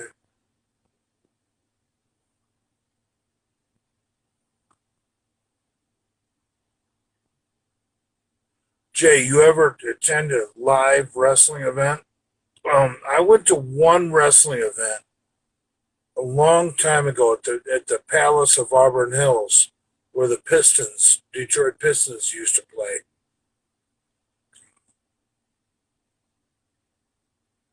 I had a good time. Pro wrestling is awesome.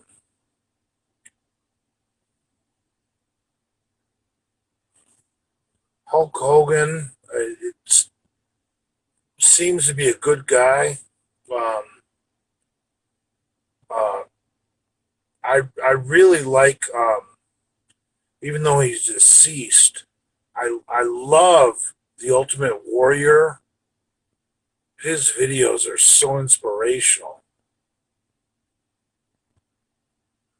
Omega 66 wants to talk about Kian's feet.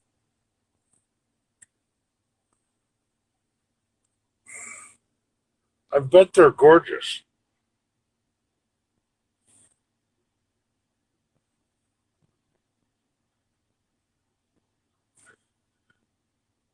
I mean, Kian is a Persian lady who happens to be married. She could probably do an OnlyFans page for her feet and get more traffic than the Taco Queen.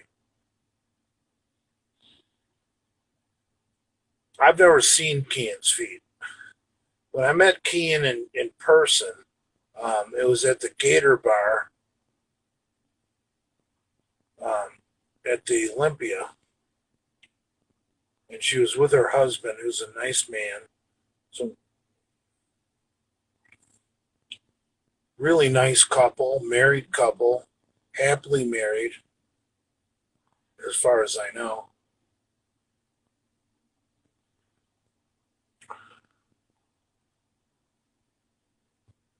But she's a beautiful woman. Jay, Big J, please FaceTime Big Lenny. Nah, we don't do FaceTime. FaceTime is fucking gay. Thoughts on Taco Queen's feet? Valerie is an incredible woman. I could care less about her feet. Her feet don't make me food. Her feet don't allow me to stay in her house.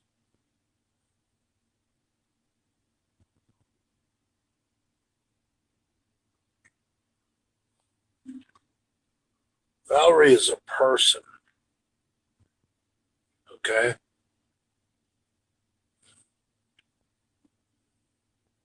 Let me explain that. Valerie is a person that happens to be Brad's girlfriend. Um, and she's great.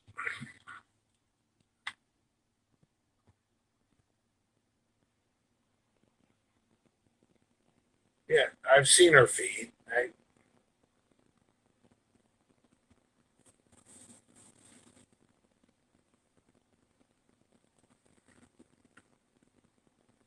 Valerie used to come out to my charger when I rented the Charger, and I was hanging out at the Bradford Manor all the time. Valerie would always come out there barefoot.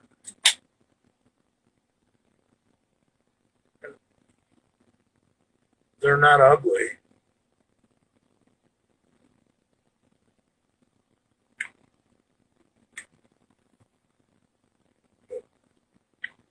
Do I think about Valerie's feet? No.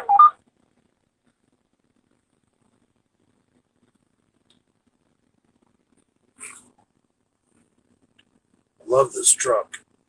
Gives you warnings.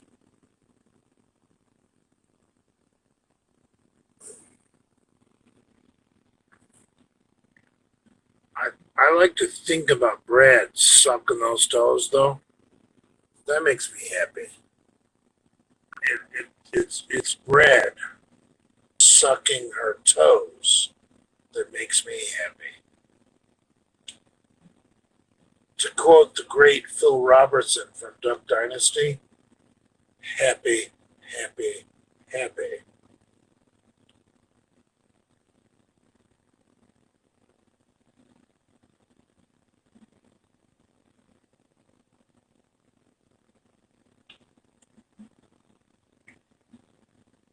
Hold on. That's T. Boswell 11. I just bought a new truck, Jay. Got a great deal. Need a real man with knowledge like you to take a look at it. Hey, Boswell, I don't know what kind of truck you got. I personally like Chevys, unless they're diesel. Then I like Dodge.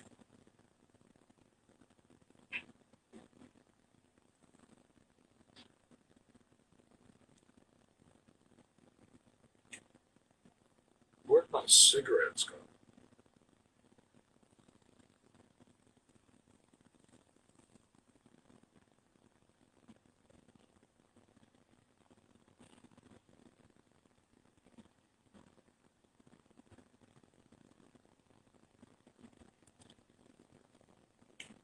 What does Valerie's taco taste like?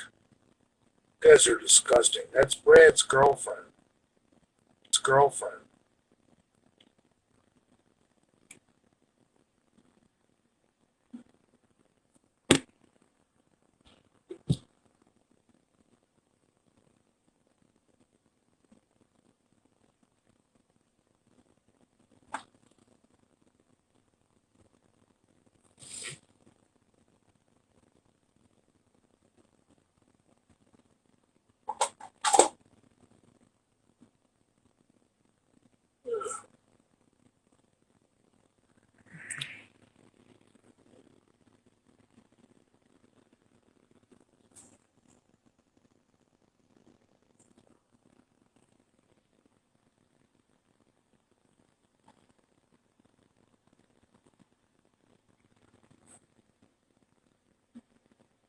Cascadias are for pussies.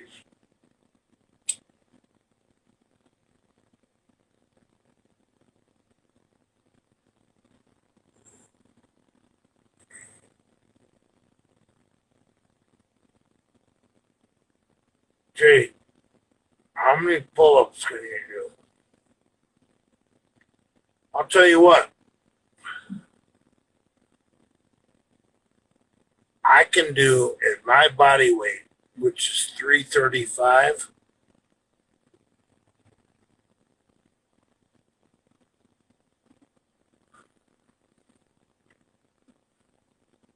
I should do a pull-up workout next time.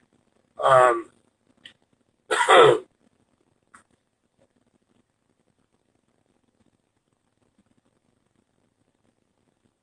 golden eagle of Germany will rise again.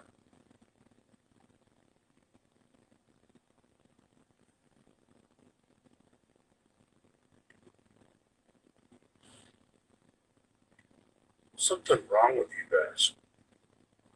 Jay, I'm 150 and bench 330, so I'm stronger than you.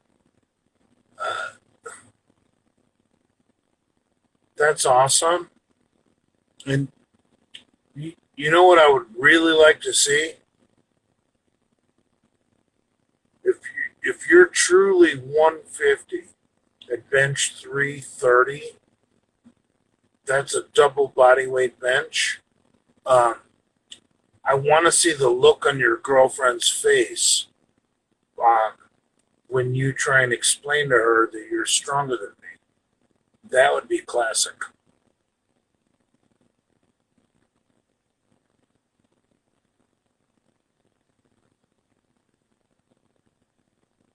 Jason, me, Jay, and Green Goblin, there are no crossing swords. Jay, I'm 25 and bench 300. I'm stronger. Okay, now you guys are trolling me.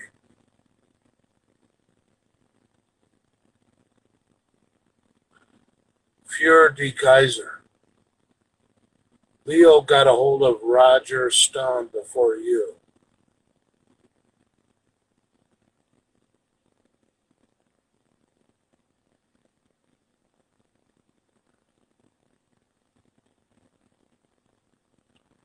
What's good cycle for a 21-year-old in the military? Don't choose the military, you'll get kicked out. I can do 5 pull-ups and I weigh, what? 130, so I'm stronger than you. That doesn't make sense.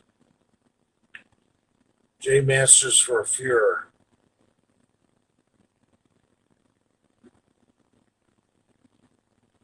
Roger Stone is a free man. I agree with that.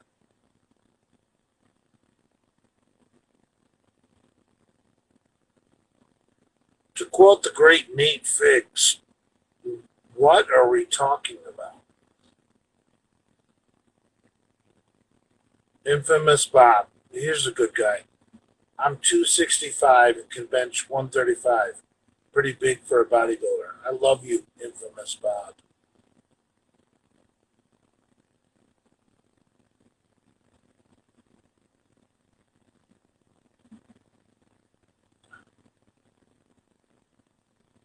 I wonder how big Big J's cock is.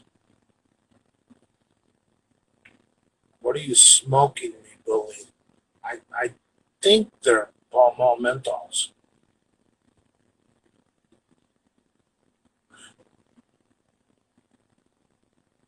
You can't bench your weight. Dude, I weigh 335. I can do that for 15. I guarantee you.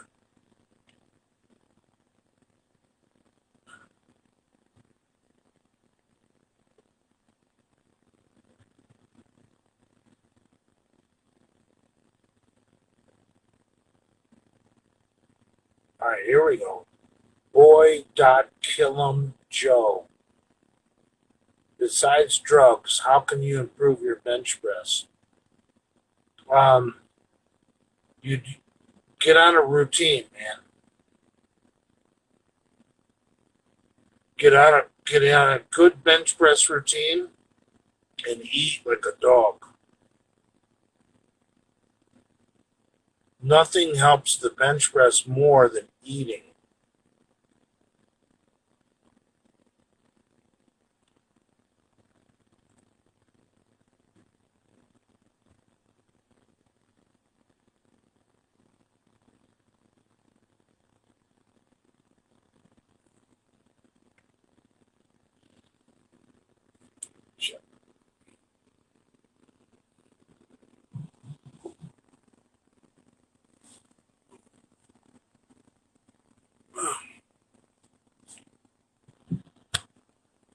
I'm fucking trashed right now.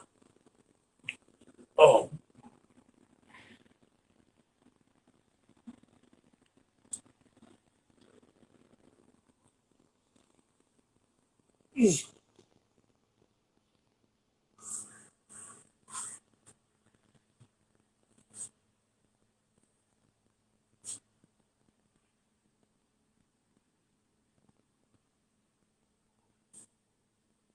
I like the blue light, yes.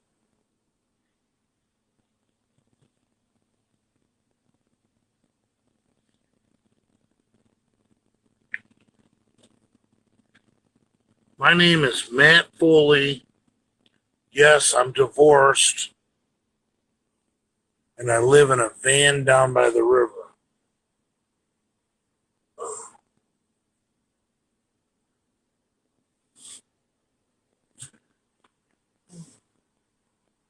I can't believe I'm.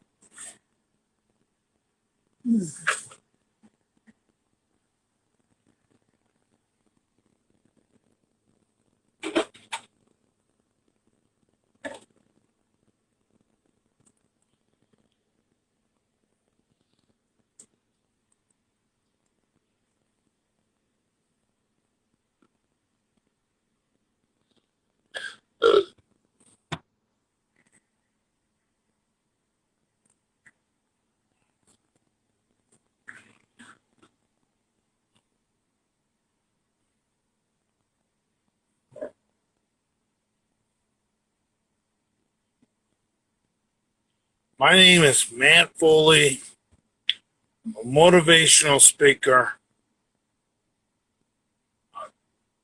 Yes, I am divorced, and I live in a van down by the river.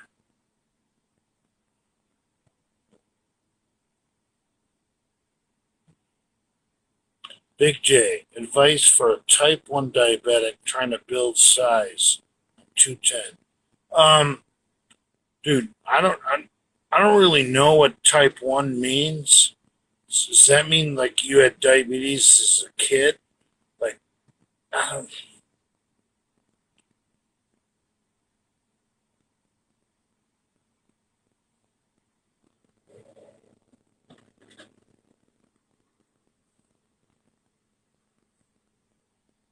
there's type 1 and there's type 2. Like, Lenny is type 2, right?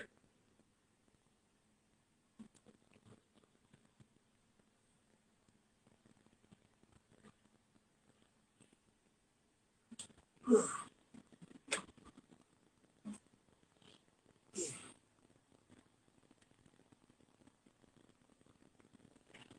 Oh.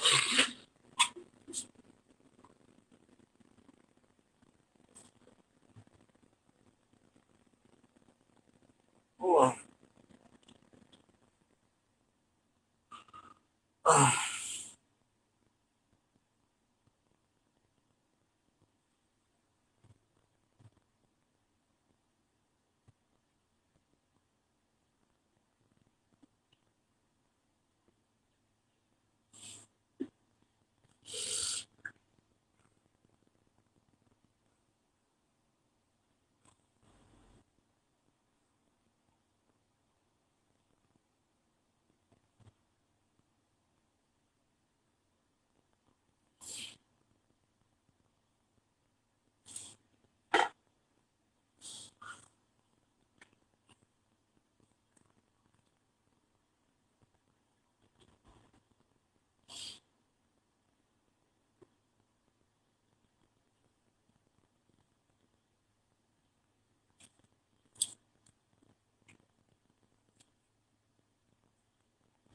Why is your face so bloated? Because I'm 6 foot 335, you dick shit. Jay is crying. No, I'm not crying.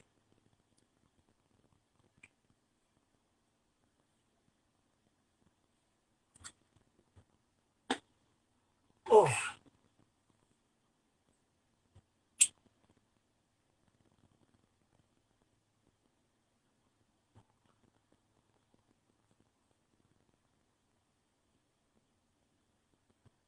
Do you brush your teeth? Yeah, twice over the weekend.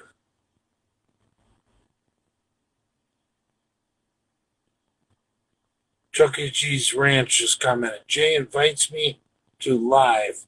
It drunk call. I'm honored, but Cheese is secret personality.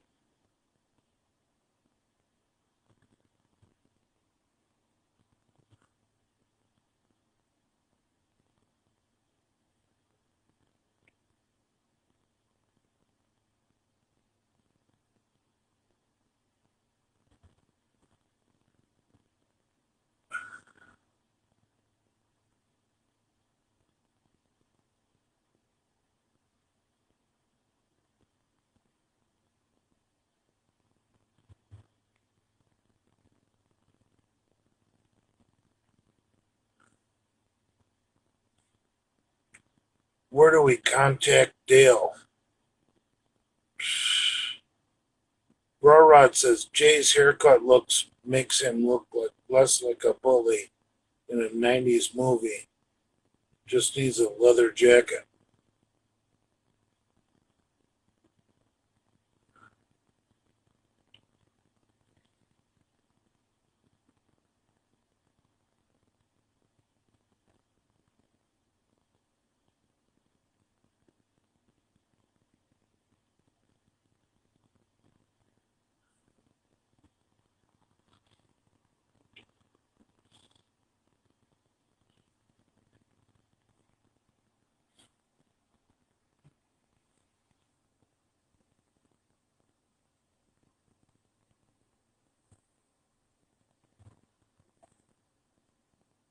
I'm looking for some legitimate comments to respond to. Where's my fucking glasses? Thoughts on NBA playoffs? I don't watch that port shit. Did Dale get a divorce? I don't know. As far as I can surmise, um, I think Dale is separated.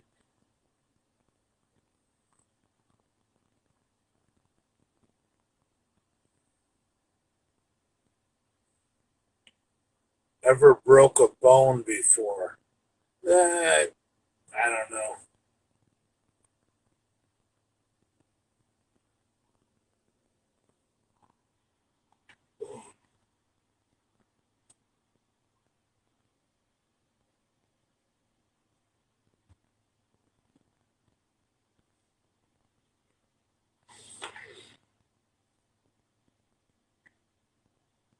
Did Trump save the Big Ten?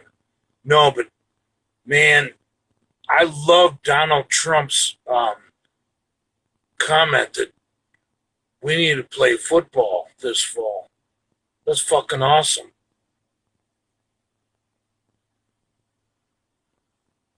And I really don't like the way the fucking coaches, whether it's Jim Harbaugh, who guaranteed Michigan coach has been walking with Black Lives Matter, and Nick Saban, the head coach of Alabama, I believe walked with BLM yesterday.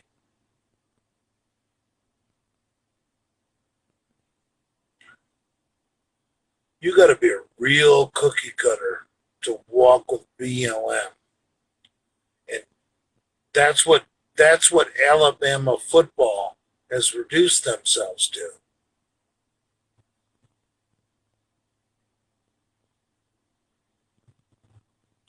Nick Saban cucked himself yesterday walking with BLM, and he led the march. He is a piece of shit.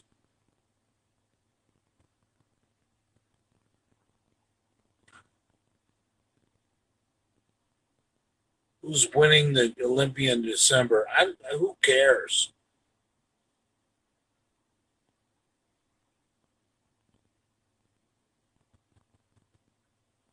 Thoughts on Brad and Taco's OnlyFans account? No comment. More power to them. I hope Brad makes a lot of money off Taco Queen's feet page. Fuck.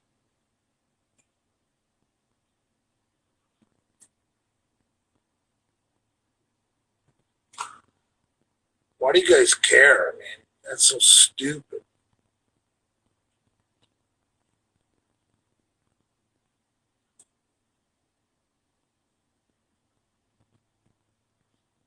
Donkey Kong Fitness. Thoughts on Taco Queen's OnlyFans? I don't want to see it.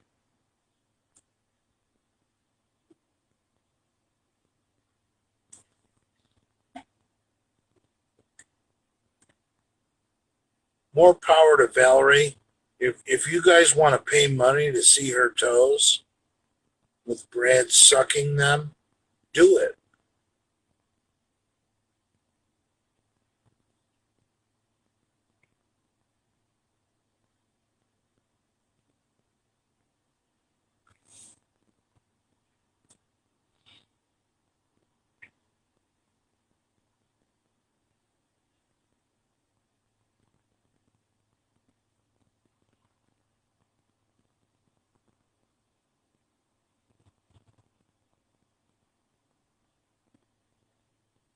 Yeah.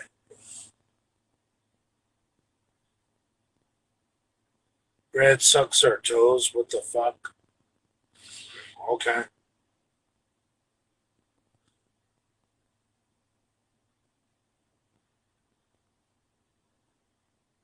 Brad was supposed to be the alpha of the group till the toe sucking came out.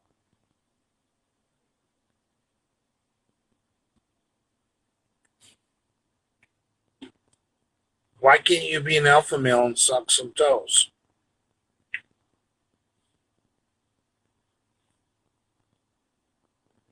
If you got a girlfriend with some sweet feet, what's wrong with putting her toes in your mouth? Jesus Christ.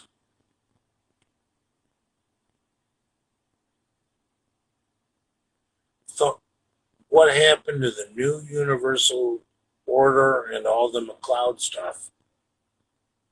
I'm not sure.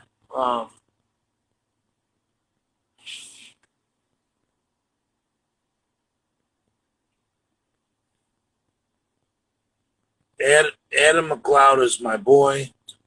I love Adam McLeod. And the fact that the new universal order is gone bums me out.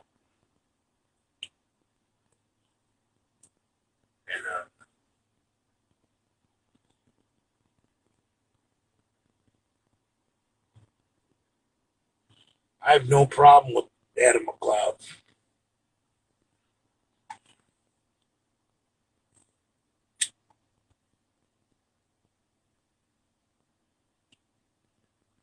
If it wasn't for Adam McLeod, I wouldn't know Moses was a fucking warrior.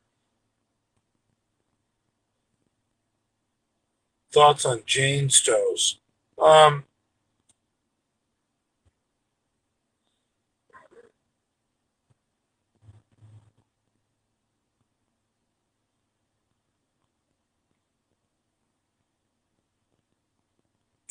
How do you feel about people from Kentucky? I love the people of Kentucky.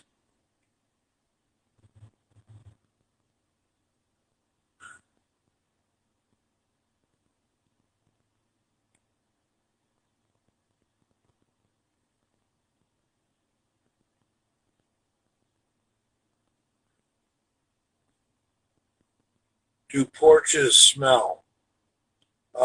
You'd have to ask my girlfriend.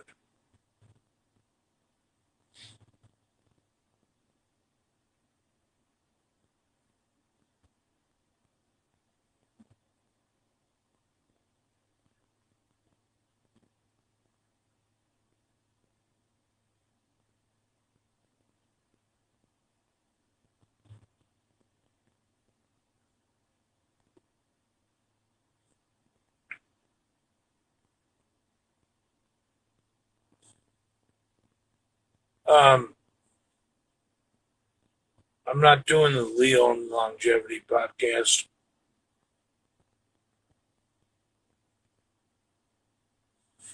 I think the the fact that Brad, Andrew, and Big Lenny all did the Leo and Longevity podcast um, somewhat adds to my mystique that I am the only true misfit to not do the Leo Longevity podcast.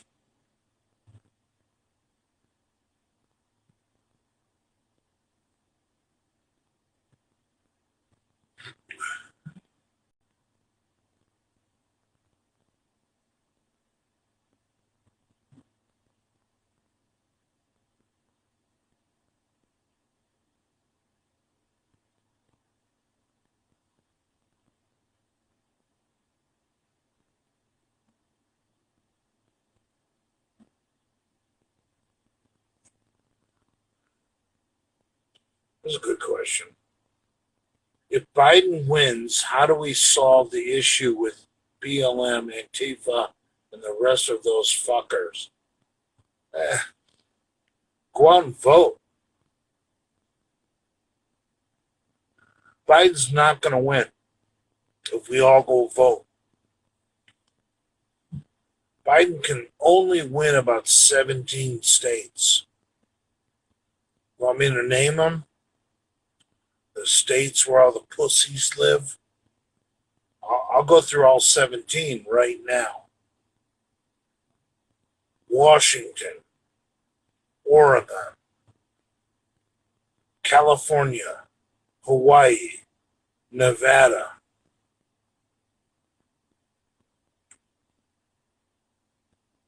New York, New Jersey, Maryland, Delaware, Connecticut, Massachusetts, Rhode Island, Vermont. Is that 17? Those are the states that are cuckolded. States where people are such pussies, where you let the women control the show.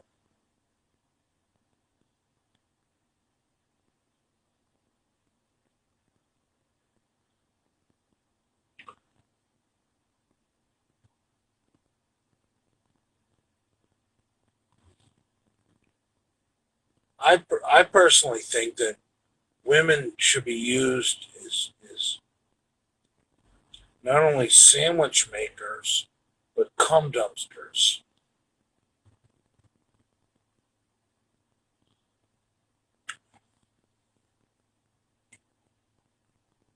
Go get your tubes tied, like Brad did, so you don't get trapped in a relationship you don't want to be in.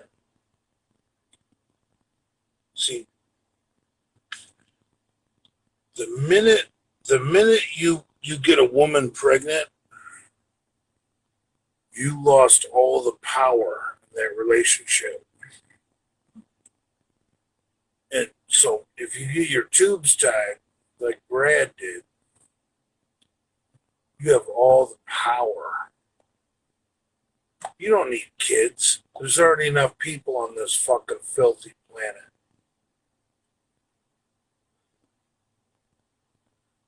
Unless you're a Nazi skinhead and you live in some kind of fucking fantasy world where you can raise your kids to be brainwashed into white power,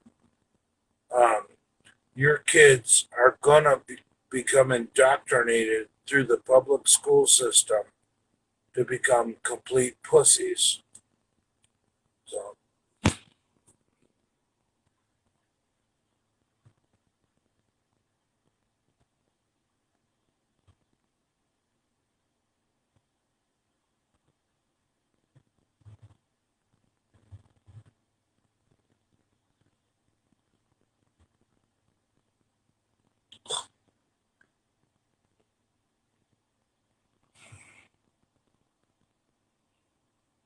let me catch up with the comments.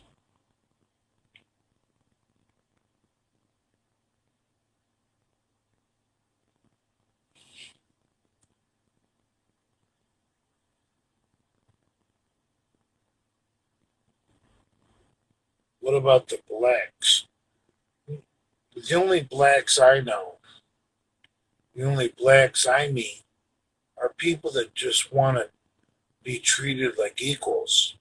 I don't come in contact with the dregs of society that are out there rioting and fucking causing all this nonsense.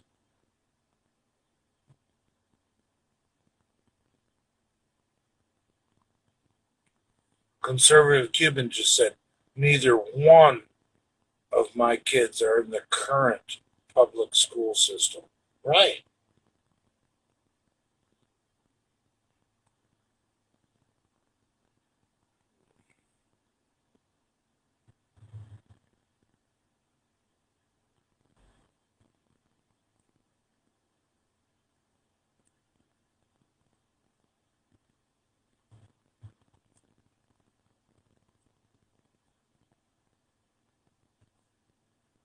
Go. Um,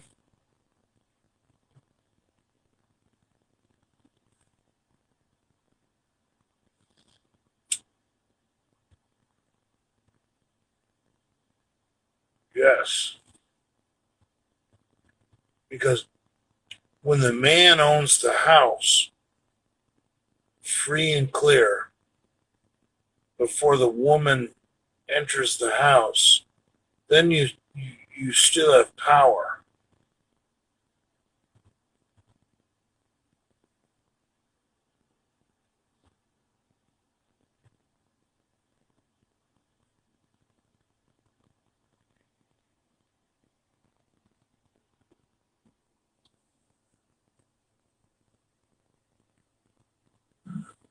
You young guys that want to get married and live the American dream and buy a house with your wife, there's at least a 50% chance she's going to divorce your ass, wind up living in the house,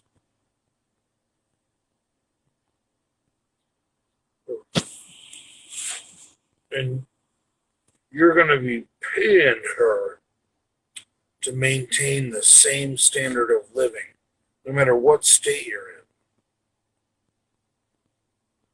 in. So why would you want that?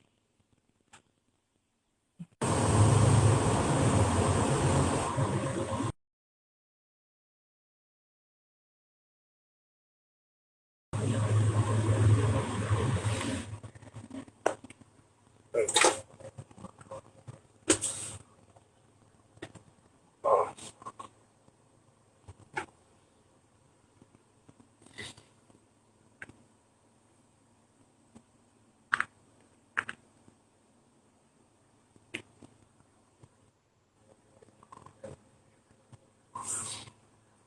guys win her back and then accept what she did to humiliate you as a man?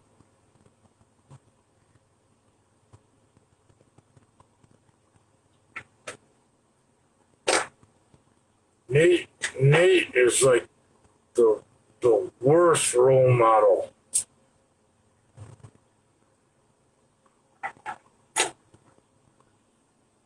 There and try and patch things up.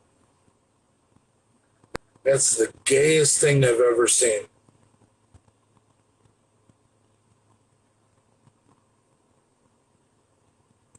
Look, I live in a male-dominated fucking world. And if you guys think it's lonely, okay.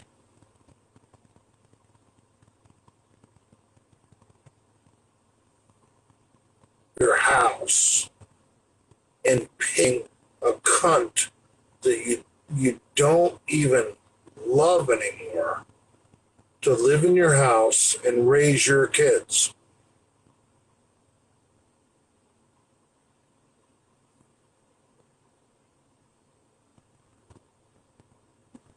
I mean, come on, man.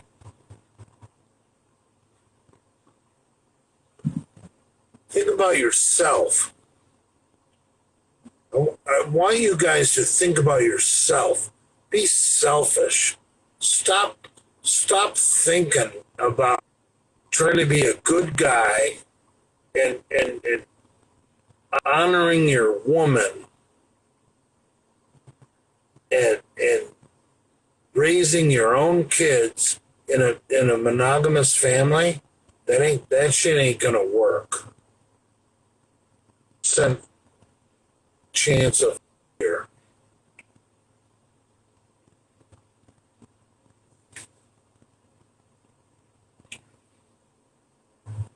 I'm not saying women are bad. I mean, women are awesome. I love women. So let me explain why. You guys know I love that term. You just don't give them the power. You don't give them the child.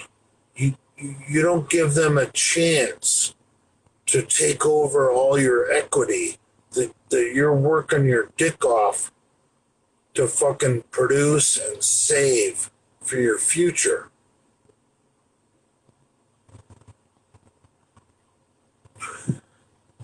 And those of you guys that think like, oh, I found the right one. She wouldn't do that to me. Okay. Let's see how that works out for you. Come back, come talk to me in 2 years or 4 years when you got a toddler and dude, you know how women in this country operate. They usually don't file for divorce till they got that second kid. Because if they file for divorce when you only got one kid, their standard of living usually goes down. But once they got that second kid, their standard of living after divorce goes up. Do the math. Be your own man. You want to be a cuck? You want to be you want to be an absent father? Or yeah, I love my kids, but you know, my wife got the house. My wife.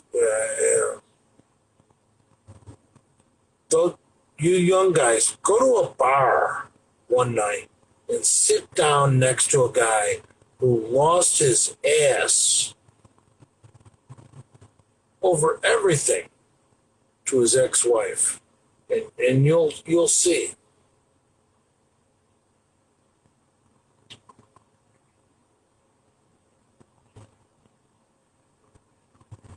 I got 2 kids. What am I supposed to do? Oh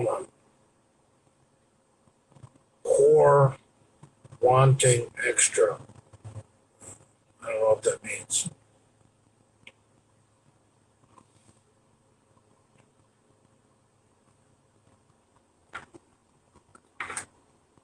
The deck is stacked against you.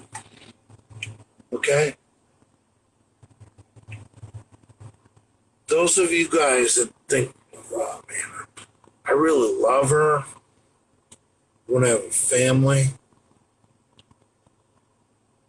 The deck, if you don't believe me, go to the bar and fucking talk to some people that have lived it.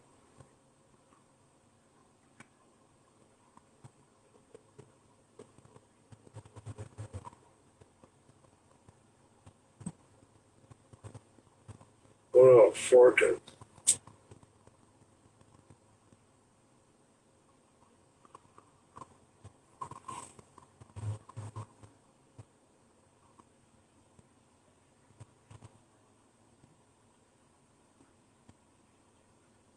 I'm way behind on the comments. Earl, go to the bar and just buddy up to some other loser that's already been there. I'm telling you guys. And just buddy up to some other loser that's already been there. You'll see.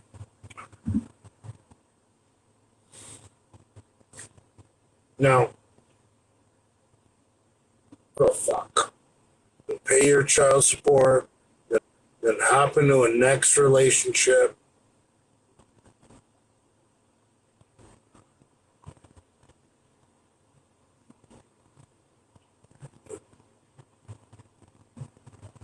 I'm telling you guys.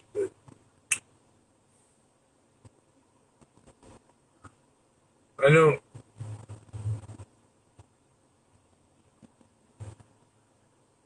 Women are going to snub you.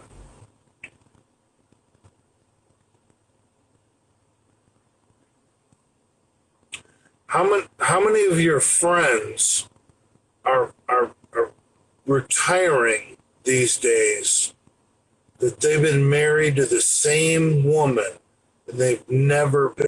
I'm going to say, like, I don't know the exact facts.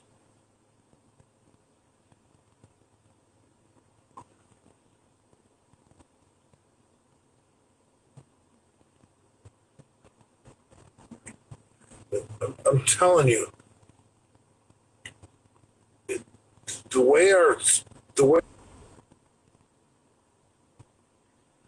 they can get their babies, and then they can leave you, and their standard of living goes up. Their standard of living will never ever be better if they stay with you. Unless, of course, you're a freak and you make, like, huge money.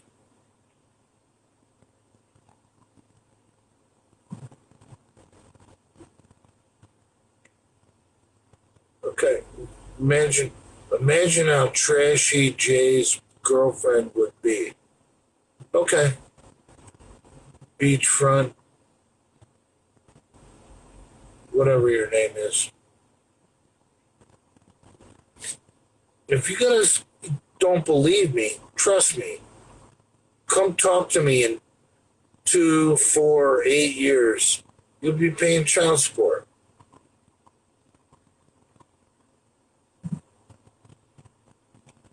Now, you wanna be paying child support.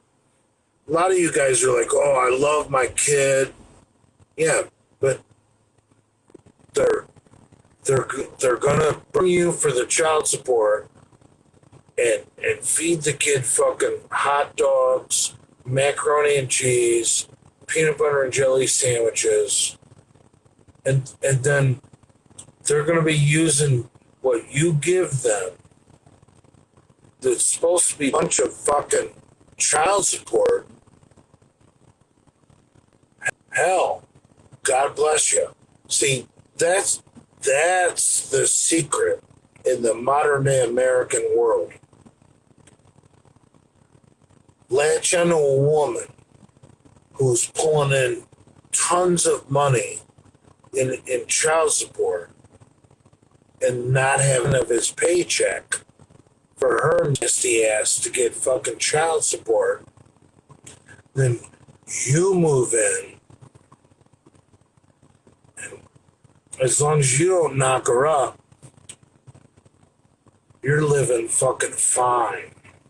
Because and her husband's paying child support on 3 kids, and she's like a executive assistant or some other pissant fucking office job. Come on, man. She lives in a nice place, and she's got all this money coming in. You slide in as just the boyfriend, and you're just getting the pussy. All you're doing is just biding your time. You're fucking that pussy. You're putting up with her previous marriage.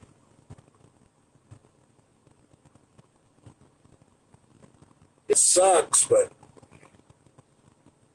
whatever, man.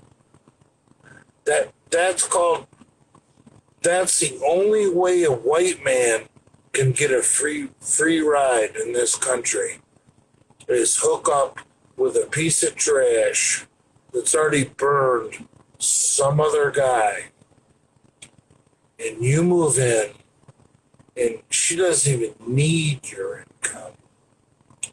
Your income is like bar money, because she already burned the previous guy for everything she needs in life.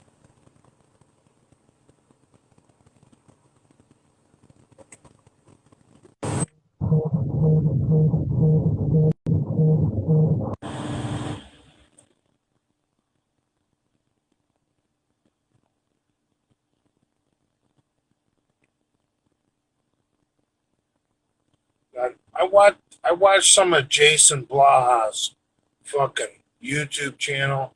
That guy lifts light weights and acts like, to be honest with you, Jason Blaha is actually very educated, but he lifts light weights. Like, I watched a Jason Blaha video earlier today, and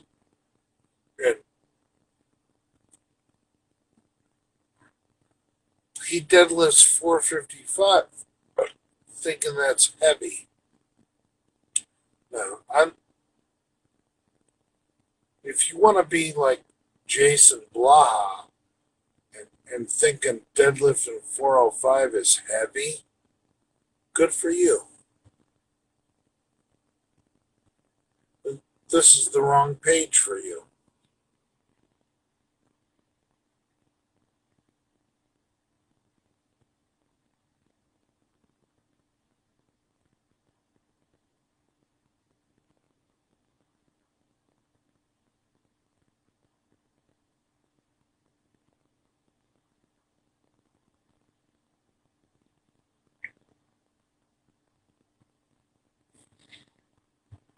Blaha has hair.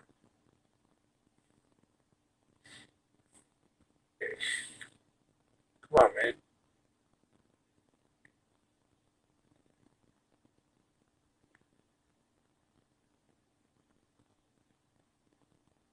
Who will marry Nate's wife?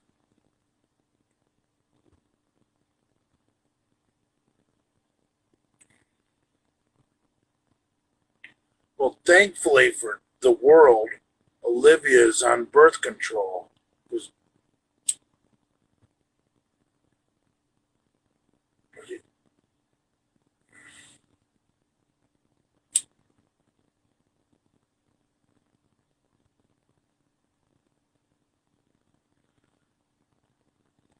goodness, for a piece of pussy, what level of cuckolding are you willing to put up with?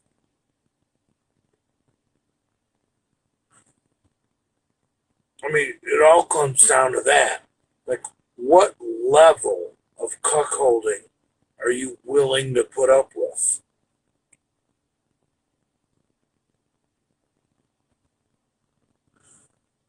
I mean, level of cuckolding am I willing to put up with to get a decent piece of pussy? To put up with to get a decent piece of pussy. In this day and age, that's what it comes down to.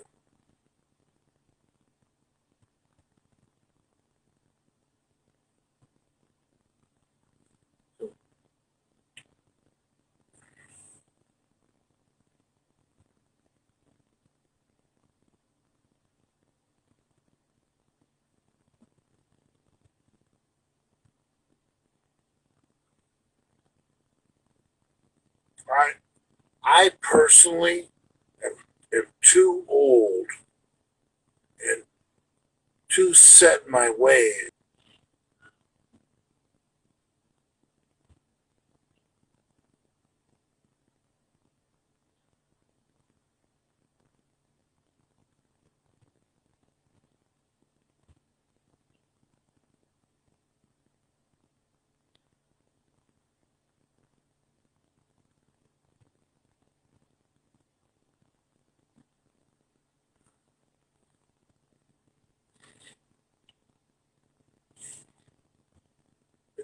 Am I a loser? It really depends on what you define as a loser. I mean, I pay my own bills.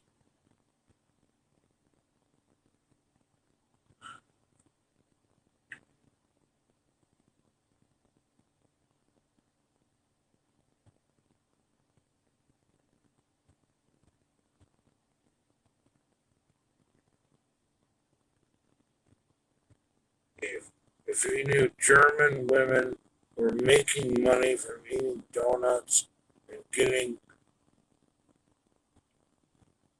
interracially stuffed, were making money from eating donuts and getting interracially stuffed. I agree with that.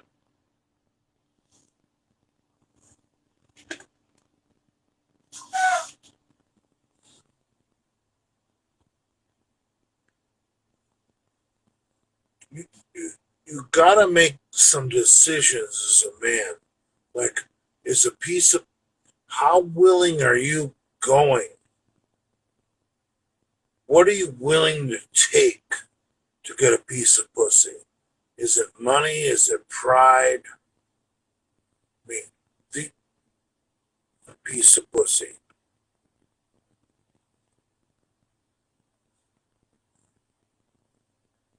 I mean, because you're gonna lose one of the.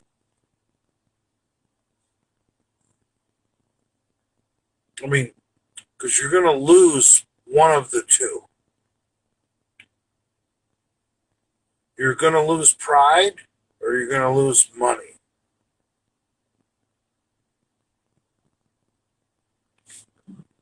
So what are you willing to lose? Make a decision. What are you willing to lose? And you guys that watch my channel, you know that I play to win the game. So I'm not willing to lose anything.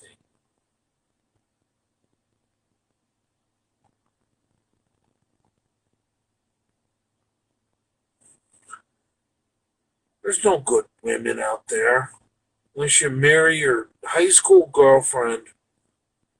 But even when you see these pro athletes that marry their fucking high school sweethearts, they got millions of dollars and they still have problems. They married their high school girlfriend. They have more money than God and they still have problems.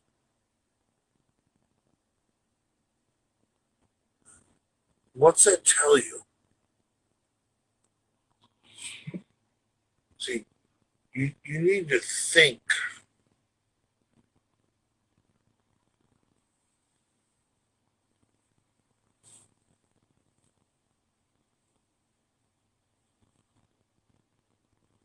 Previous video that fucking your first cousin is actually kind of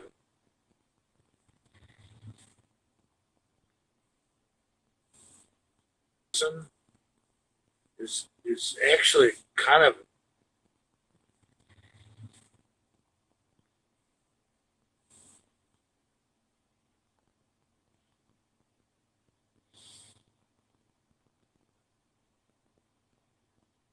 I'd like to go back in time to fight the Viet Cong.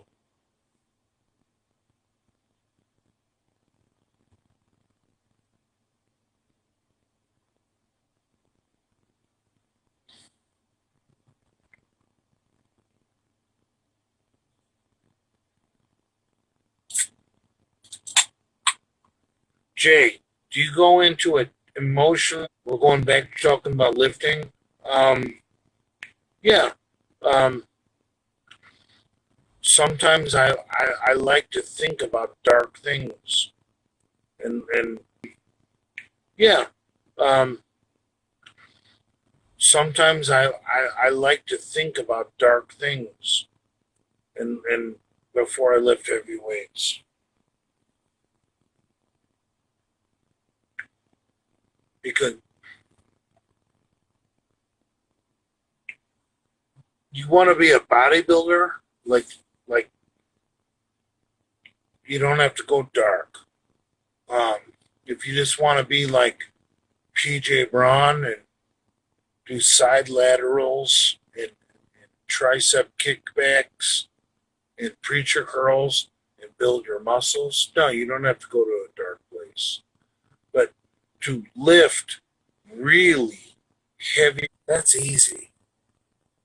How easy is that?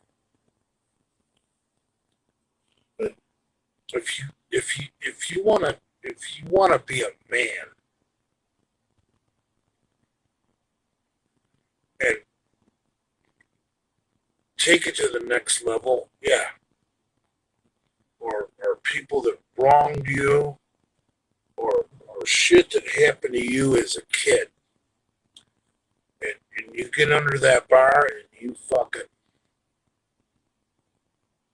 you rip it, absolutely rip it. Easy as that. But if you wanna be a man and take it to the next level, yeah. Or people that wronged you, or shit that happened to you as a kid, and you or shit that happened to you as a kid, and you get under that bar and you fucking you rip it, absolutely rip it.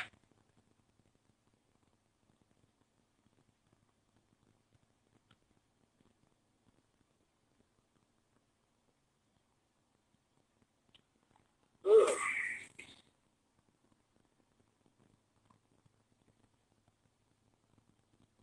You guys want me to start crying?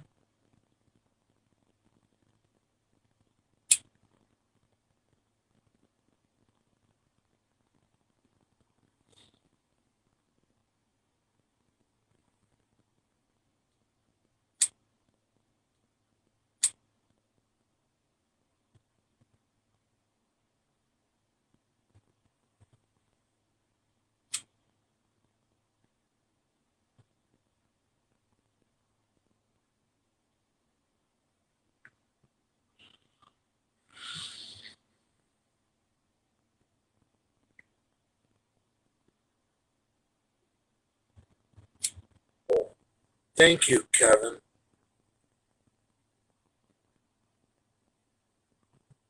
Yeah, this cigarette's wet as fuck.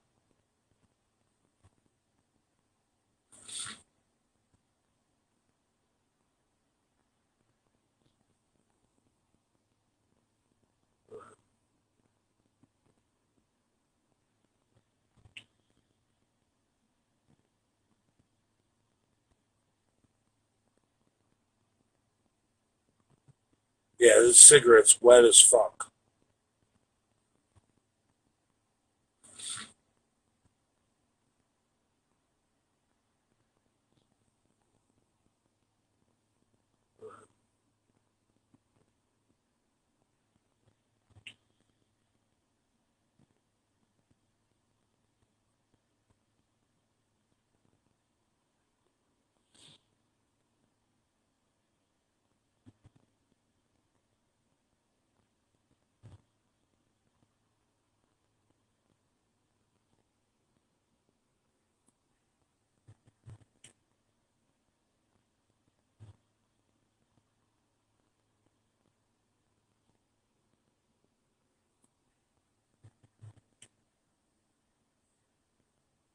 Put in a pinch of Copenhagen. Crying is the window to our sorrows.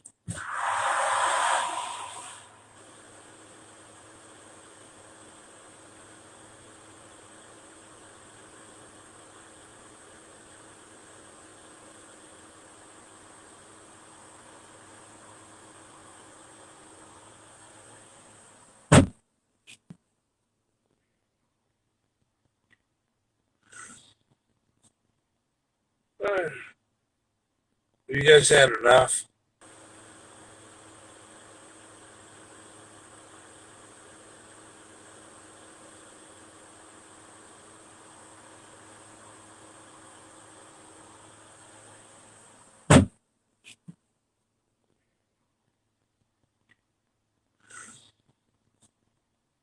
Have you guys had enough?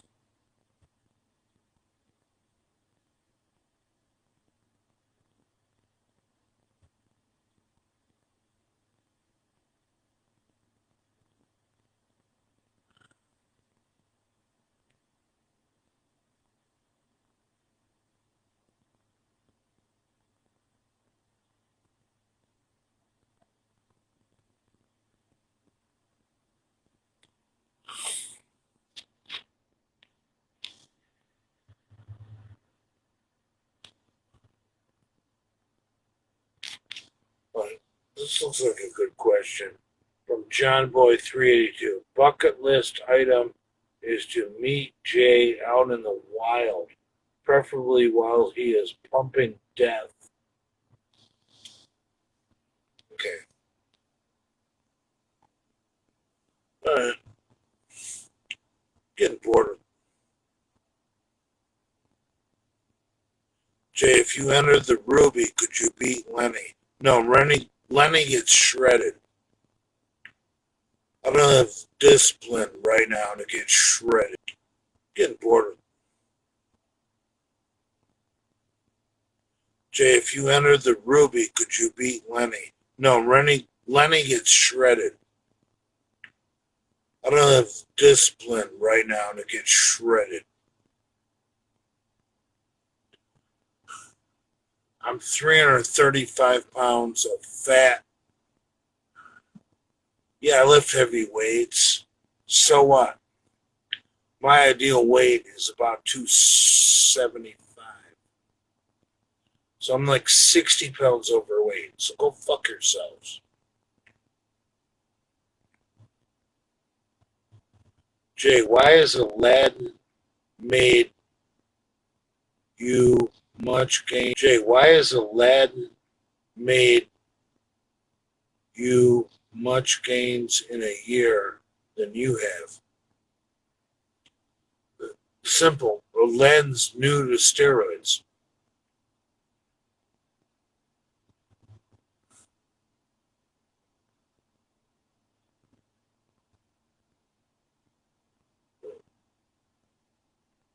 All right.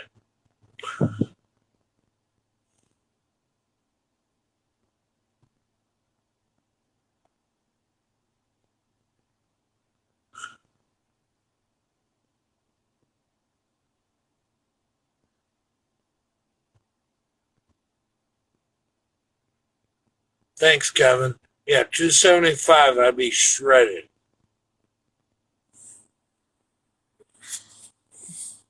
Not shredded, but